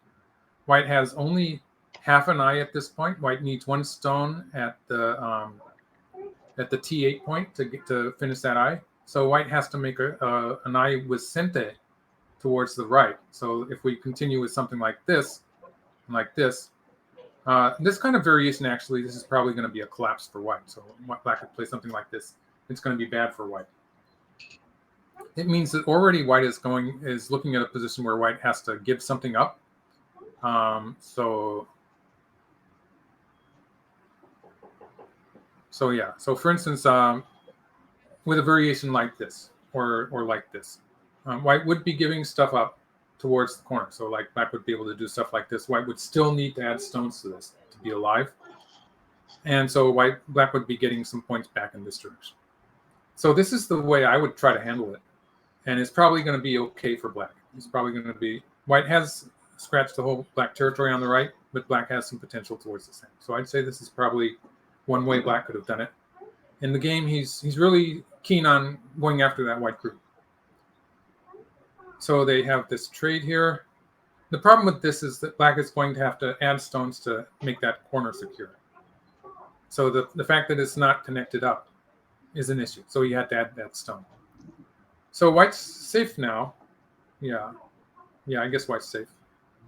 And they've switched to the right side. Okay, wow.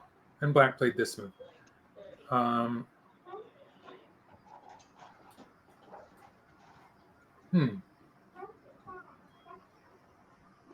So white played away. White could have played here. And black was probably going to cut it. He's worried about, yeah.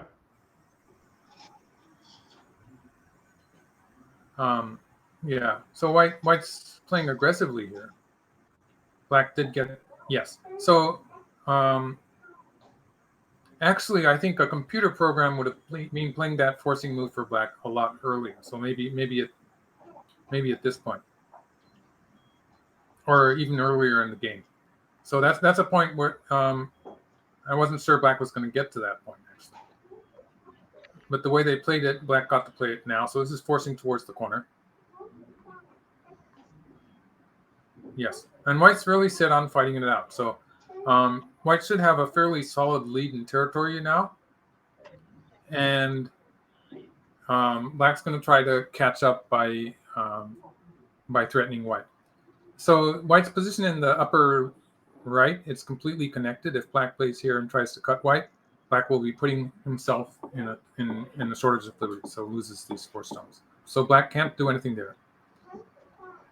In relation to this, black does have a potential forcing move at this point, because this would be saving the black stones. So sometimes this is forcing.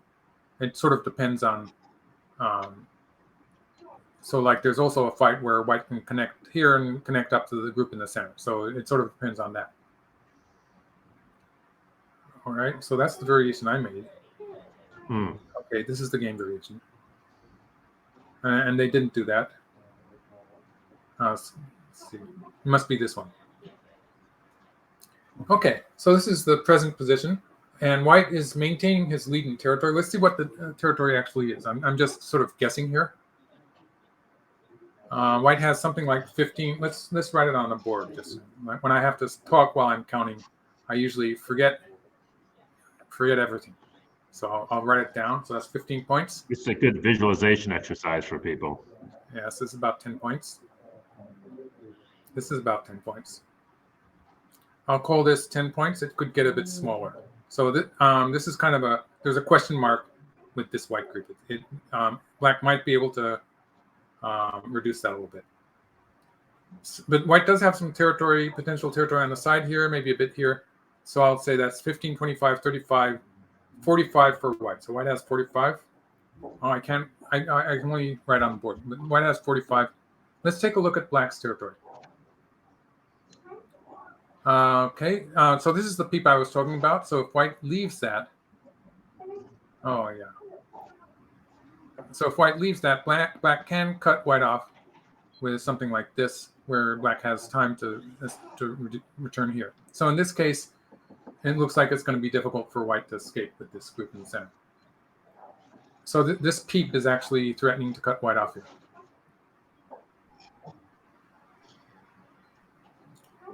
Okay, yeah. So this is the game variation, and black played here. So it looks like white's connected up out into the center. White does have to be a bit careful here, because all of these one-space jumps, when you have a lot of one-space jumps in an area that's dominated by your opponent, sometimes the wedge works. So like usually a one-space jump, you assume it's connected. Not always in board positions like this, where black has stones surrounding. So like white might want to think of, for instance, playing moves like this and adding stones in the vicinity to reinforce that. Because black is looking at, in some cases, black will be looking at this wedge. This is the weak point of the knight's shape here, this double knight shape that white has. The wedge here is the weak point. So for instance, if black wedges there, you know, I don't really want to mess too much with the game variation right now, because I'll be making a game variation myself. But if white, right. This wedge is one of the weak points.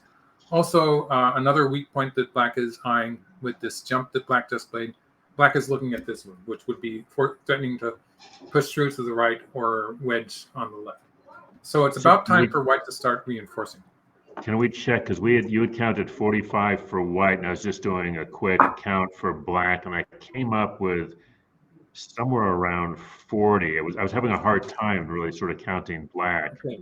The reason it's so hard is because all of the borders or all of the boundaries are fuzzy. Yeah. And so if you just look at the territory, it's going to be really bad for it's not for you. Right. It's like, I can only count I would say black has 30 points of territory. Okay, well I counted 30, and I was trying to count that fuzzy stuff, but it's hard. Show them what you mean by fuzzy. Like if we count just territories, we count the minimum.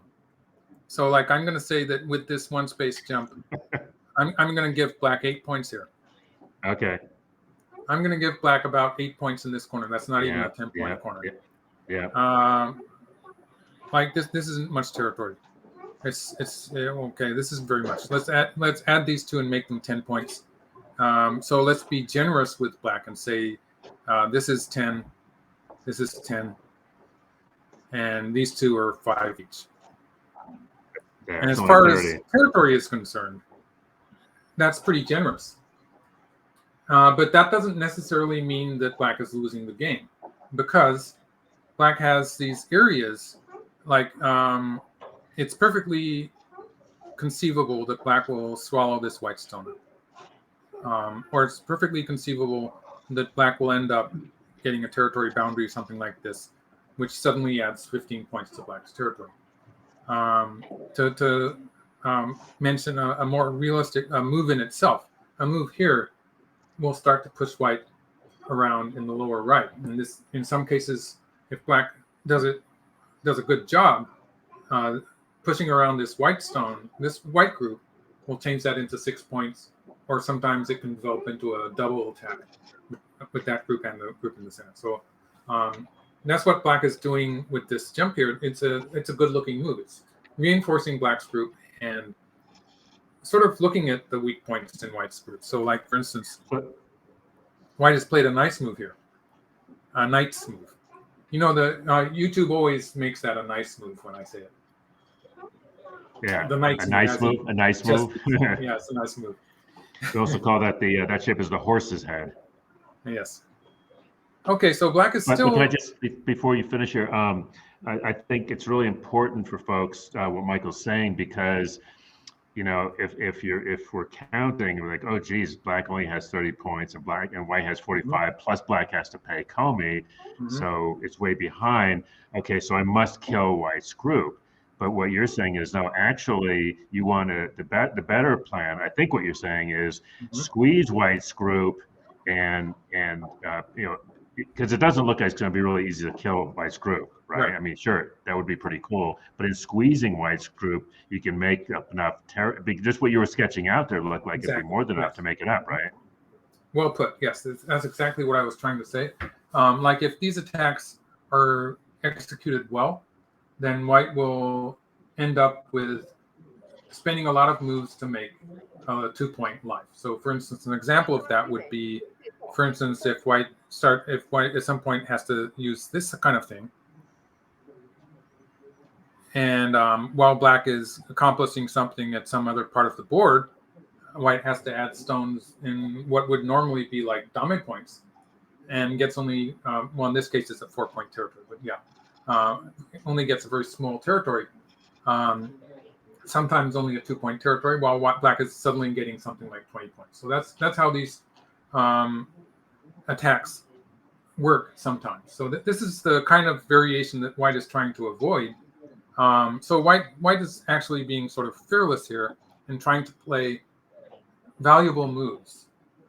In this case, moves that are connecting white's position and reducing black's. This is the biggest potential black territory. So white is trying to sort of edge towards this territory in a way that it's not going to get cut off.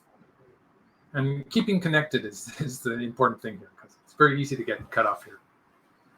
So I was trying to mark some points that black can still sort of look at, like this attachment here would be like the final stage when black is actually going to cash in somehow. Probably a bit premature to be doing it now.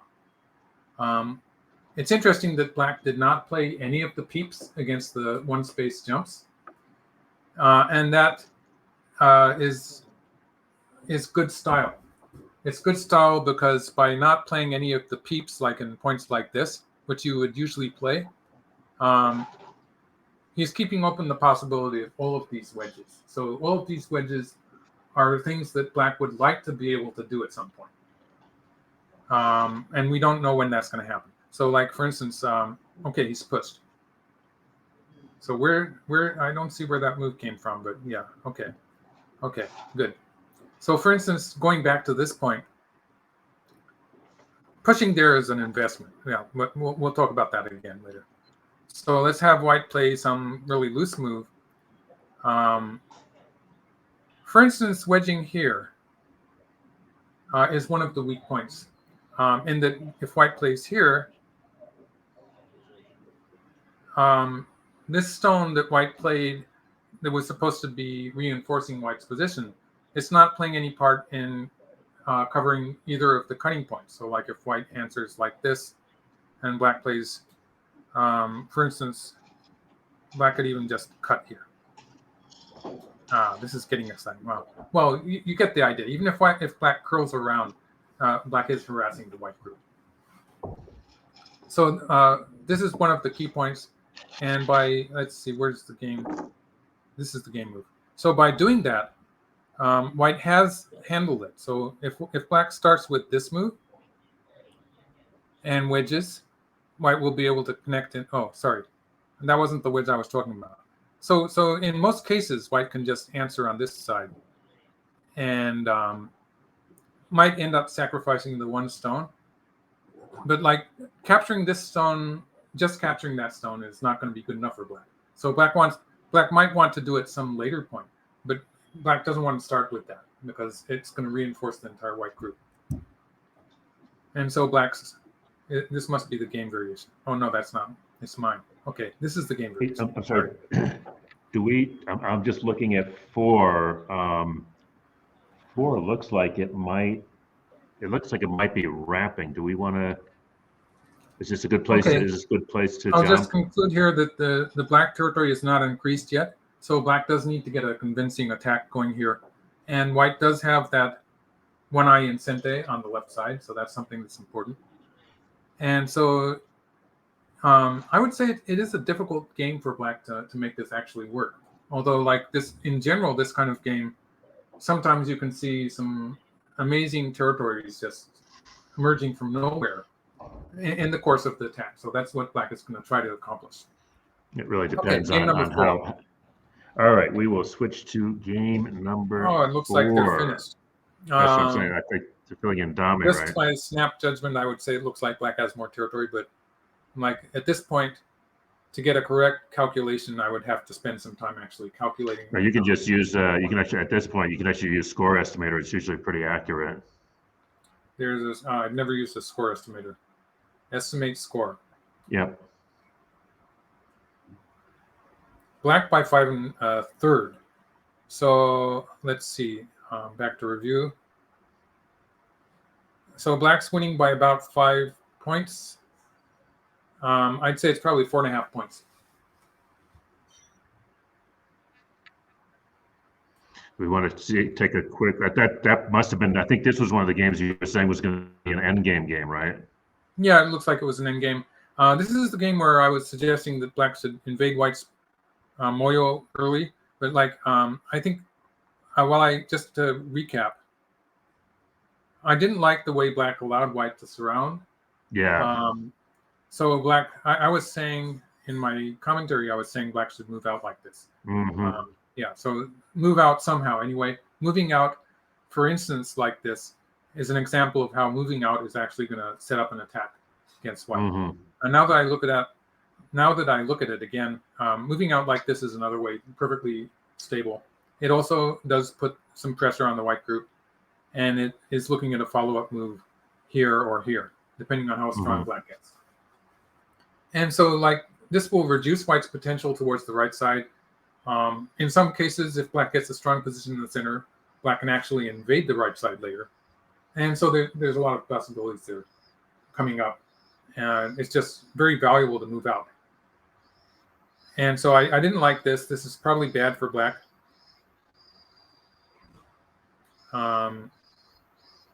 Yes. So the problem here is that white does have to be careful of the fact that white is sort of focused on building the center here. And black is this, the Hanetsugi, this move in the upper right, that's a huge move that black played. So black is getting the big territory moves. I guess it turned out that the territory profit that black got, capturing the upper left corner, getting a big corner in the upper right corner, and reducing here, I guess it was enough. I think it was enough. It does make sense to me that this was good enough for black to win. So I'd say it goes back to maybe, for instance, when black played here, white does want to try this move early on, because if black extends here, that does create a lot of weaknesses for the black position.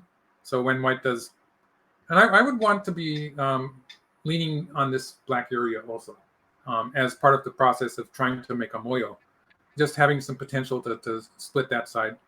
And in this variation, white would be looking at the weakness here. So maybe white had to mix some potential attacking moves in with the, maybe went too directly into the idea of building the center of the board, because it doesn't, that moyo, it wasn't good enough.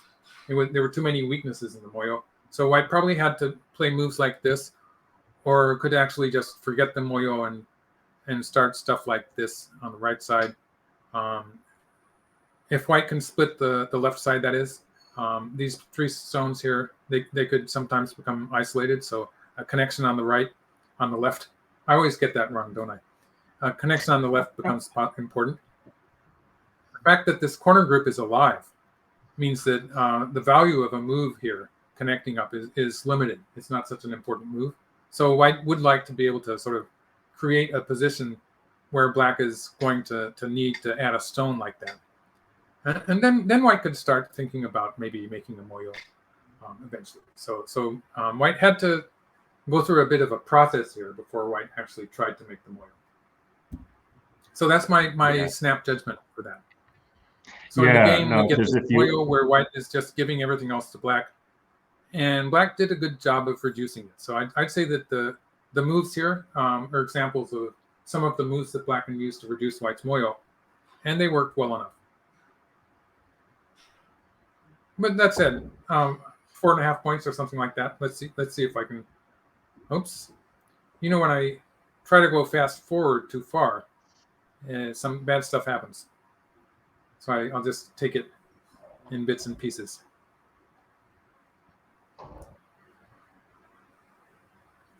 So it looks like this is the game position. And do they have a result? Black wins by 4.5. So my guess was right. Yeah. You know how I took the figure 5 1/3 point, 5.3 points, and I guessed that it was going to be 4.5. No clue. It had to do with the fact that this code was not resolved. Ah, okay. And so the computer made some kind of ambiguous judgment about that point. Okay. And it became 5.3. All right. So congratulations there. That's a win for Harrison. Good word for Harrison. All right. So we're back at board number 1. Black has lived in the corner. And it looks like black is getting into white's area on the left also. So just to talk again about black's territory.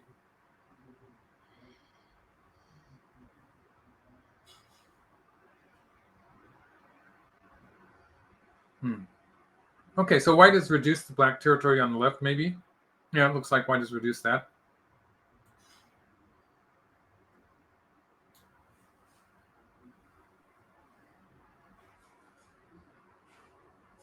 Black still has something like 90. Oh, black didn't even take the other white group. Okay, well, this is forcing. Okay, so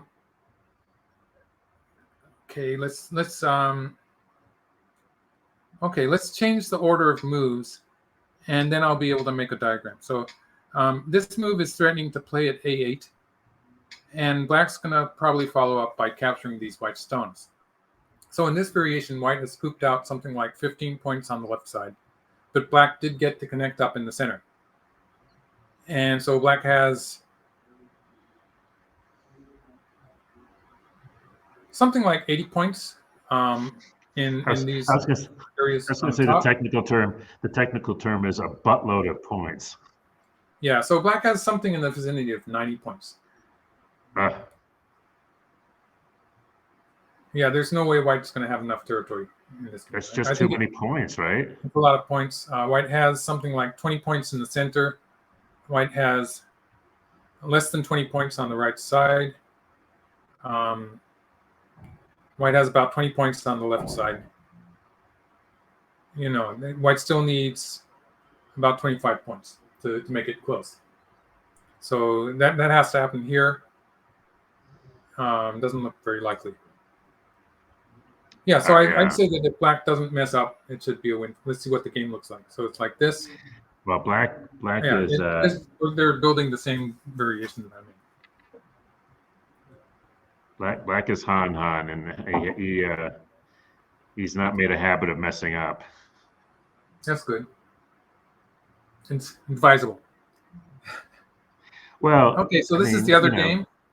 What board was this? I forget, actually. This is... okay, I'll get rid of this one. This one. I think that's got to be 2. Yeah, that's board 2. Okay, at present, white has one eye in the center of the board.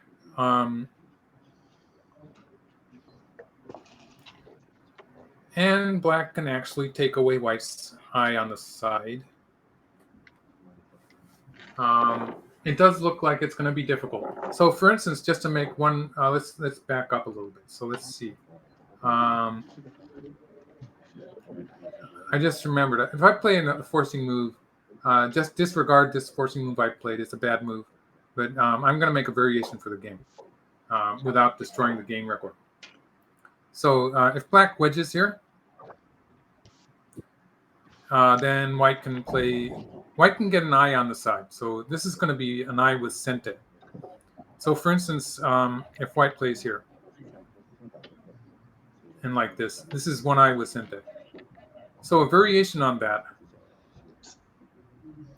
would be black peeping. But still, black cannot take away this eye with sente. So if black plays here, white can play here. And this is what's going on with the sound. This is actually going to be alive. And so white can make an eye with sente here. If black takes away the eye, then white can always jump here to make a life in the center. So this white group, when black wedges like that, it's actually already alive.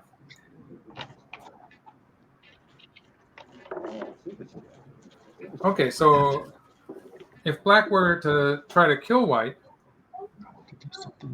let's just put that. If black were to try to kill white, the way black would do it would be black would play this move, which makes me eye of this point and this point. So when black plays first here, white does not have an eye on the left side. If white covers here, black can play here first. And then in order to keep that stone connected, black has to add a stone somewhere. So if black plays first there, white does not have an eye. Even in that case, let's put in the game move. This exchange was played in the game. Even in that case, now white's going to be able to make an extra eye in the center. So for instance, even if white plays here, oh no, I'm sorry. Take that back. So black plays here. White can probably make an eye on this side. It doesn't really look like it's going to die. So for instance, something like this.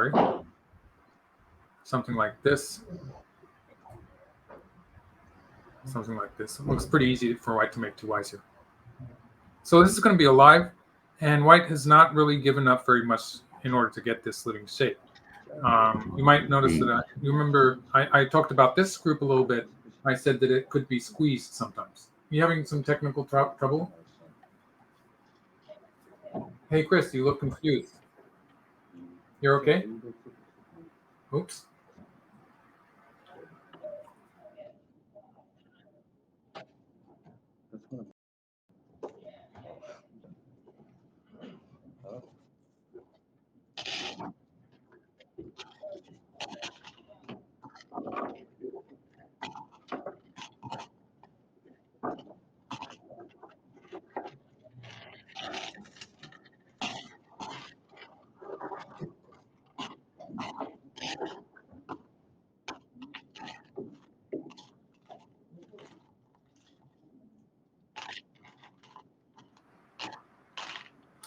Okay, hello again. Chris is having some technical difficulties, and so I'm going to continue for a bit on my own. So there was a point in this game where I was talking about some potential squeezing of this white group that I've marked with a blue line. But actually the fact that black played this in the course of the attack, black played this exchange that I've marked now, this has actually reinforced the white group. So if we say that at some point, I'm in a variation right now. So I bet this is, no, this is not the game variation. I'm in a lot of variations, so I got to get back to the game. This is the game. No, that's not. This is the game. So they've come to this point, and so this white group, it looks like it's pretty much alive already. So there's this exchange that black has played in the course of the attack. It didn't gain any territory. In fact, it's losing some territory towards this direction. And this white territory is already pretty much guaranteed a borderline, something like this, which looks like 10-point territory. It means that it's going to be fairly difficult for black to force white to put any stones inside that to make a living shape. If we look at the white group has a potential. If white plays first on the left side, white will have will be able to make an eye with Sente. So that's the whole situation here. White's pretty much settled. So white did a good job of that. And again, if we look at the territory, I'll say this is close to 10 points now.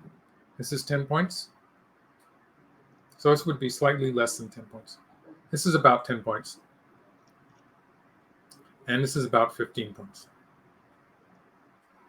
So white's territory has not changed much. There's a couple of points here, which are not, and there's going to be a couple of points for white in the center. So white has 30, 45, probably more than 45 now. So white has, black needs more than 50 points to stay in the game. And let's call this close to 10 points. Before I was calling it smaller than that, but okay. Let's call this eventually going to be about 10 points. And then like it's hard to count the rest of black's territory. So there's going to be a few points here and a few points here. And they probably add up to 10. You're back, Chris? Oh, great. Yeah. Sorry about that. Very good. So I'm sort of coming to the conclusion that black doesn't have any good ways to catch up in territory. So it's going to be, black could make an end game. Oh, looks like black resigns. Black resign. Yep. Looking at the chat in the game, it said black resign. So that, yeah, it makes sense. I think the deal, Michael, is that they all want to help you celebrate your daughter Emmy's birthday. Is that they're all trying to wrap their games up so they can be at the party. And isn't this the same Emmy who did the wonderful Go artwork? No, that's my other daughter, Yumi. Yumi, sorry, my bad. Mm-hmm. So this game, which I thought was over from the start, this is the one that's going to take some time. But there's no way for white. Okay, so this is a nice move, interesting move that black just played. It looks like it's not connected, but so let's just make a diagram. I'll make it this way. So just ignore that exchange I've just played, and let's see, where did white play? White played here, yeah.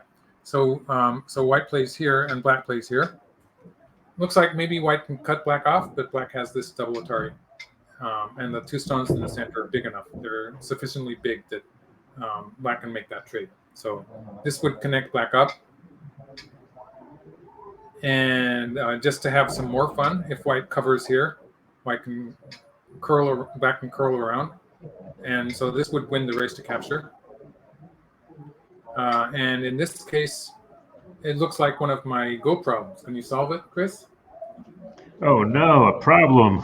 Yeah, we might as well finish the day with a problem. How to save these 3 black stones by capturing some white stones. Oh, You've been doing my Tetsuji problems, haven't you? I prefer life and death problems. The Suji problems make my head hurt. I mean, I want to. I really like K2, but I don't think it works. Not that side. Look at the left. Yeah, the other side. Mm-hmm. How about well, wait, let me get some help from the stream. Come on, guys, help me out. What do you got here? B people like B. What about, can I get all the way to C? Can I get all the You're way trying to to make C3? eyes, right? I would like to make eyes. Well, that's an actual probability, but the answer that I was trying to get out of you was a way to capture the cutting stones. I see what you're looking at. Does that work? The Atari? The Atari is going to be a co-like situation. So like the Atari, let's just make I think I can, they're finished anyway. So this would be a co-like situation where black gets a co. There actually are some possibilities that black will be able to live in the corner. So that's a different issue because that's not the test strategy I was trying to get you to play. There's a way for black to capture the 3 stones here, are the stones that I'm trying to how about E4? E4. Well done. You finally got the answer here. So this is the test strategy. even a blind pig will find an acorn, Michael. First time I've heard that one. So that's a geta. And it works. It works. I like it. Mm-hmm. So let's see. The game variation. No. Okay, this is the game variation. So did white resign? Something. Oh yes, white resigned. Yeah. So white had no way to continue here because, as I was saying, black has a total of close to 90 points of territory, and white had something like 20 points in the center, 20 points on the left side, and 20 points on the right side. So white needed 25 points to stay in the game, roughly speaking. And so white was going to try to make it on the bottom here, on the lower side of the board, this area. And so the fact that black managed to create a connected shape that's moving into that area is why white had to resign the game. Got it. So I'd say this all finished off on the top side. The whole fight that white started with this attachment, it didn't work out so well. So I'd say that, just to recap, that's okay. To recap, this whole thing in the upper right, I'm not exactly sure, but it's close enough to the Joseki that I think it's probably an even result. And the question is how white continues on the top here. And so maybe a Hane on this side would be an idea. I would have tried this one. This seems to be more likely. And white had to be a bit more pacific in the game. So let's just take a look at these few moves here. Like, let's see, the ladder doesn't work. Okay, oh, sorry. That whole fight was just too dangerous for white. So like this, it wasn't working when this ladder favors black, right? So that's why it's not working. So really, maybe if white had played a Hane on the other side, then the fact that the ladder favors black would not be so serious, because white would be able to, for instance, let's see, how am I going to go about it?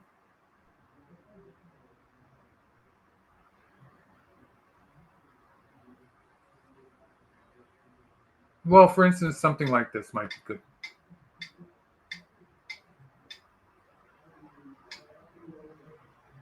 This kind of variation, where white is sacrificing a bit towards the side and getting a position in the center.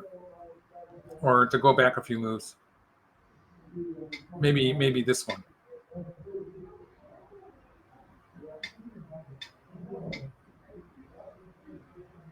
Yeah, this kind of thing. So in this case, white would be getting a good position towards the center. And white should be okay. So like white would even be able to move towards the left here. So this kind of idea. And if black does not cut, if black doesn't cut and does something like this, now white has some area towards the side. So I think that like a variation like this and variation like this, white is one step away from having two eyes. So black would have to do something below, and this is not so likely to die. So the game variation where white got cut into pieces like this and had two groups which were both too big to sacrifice, this is probably where white started to get into trouble. Well, I think we can wrap at this point. Stay on schedule for you.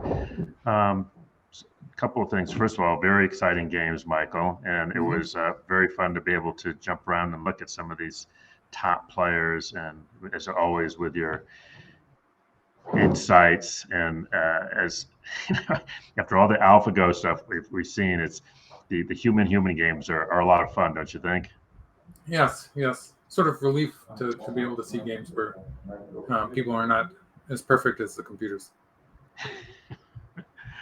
But human, so it's nice. So, well, wonderful. And remind folks, you have a stream on Sunday night our time. Is that right? Yes. So it's same starting time as what we did today. So now that's let's see how long. It's about 3 hours away now.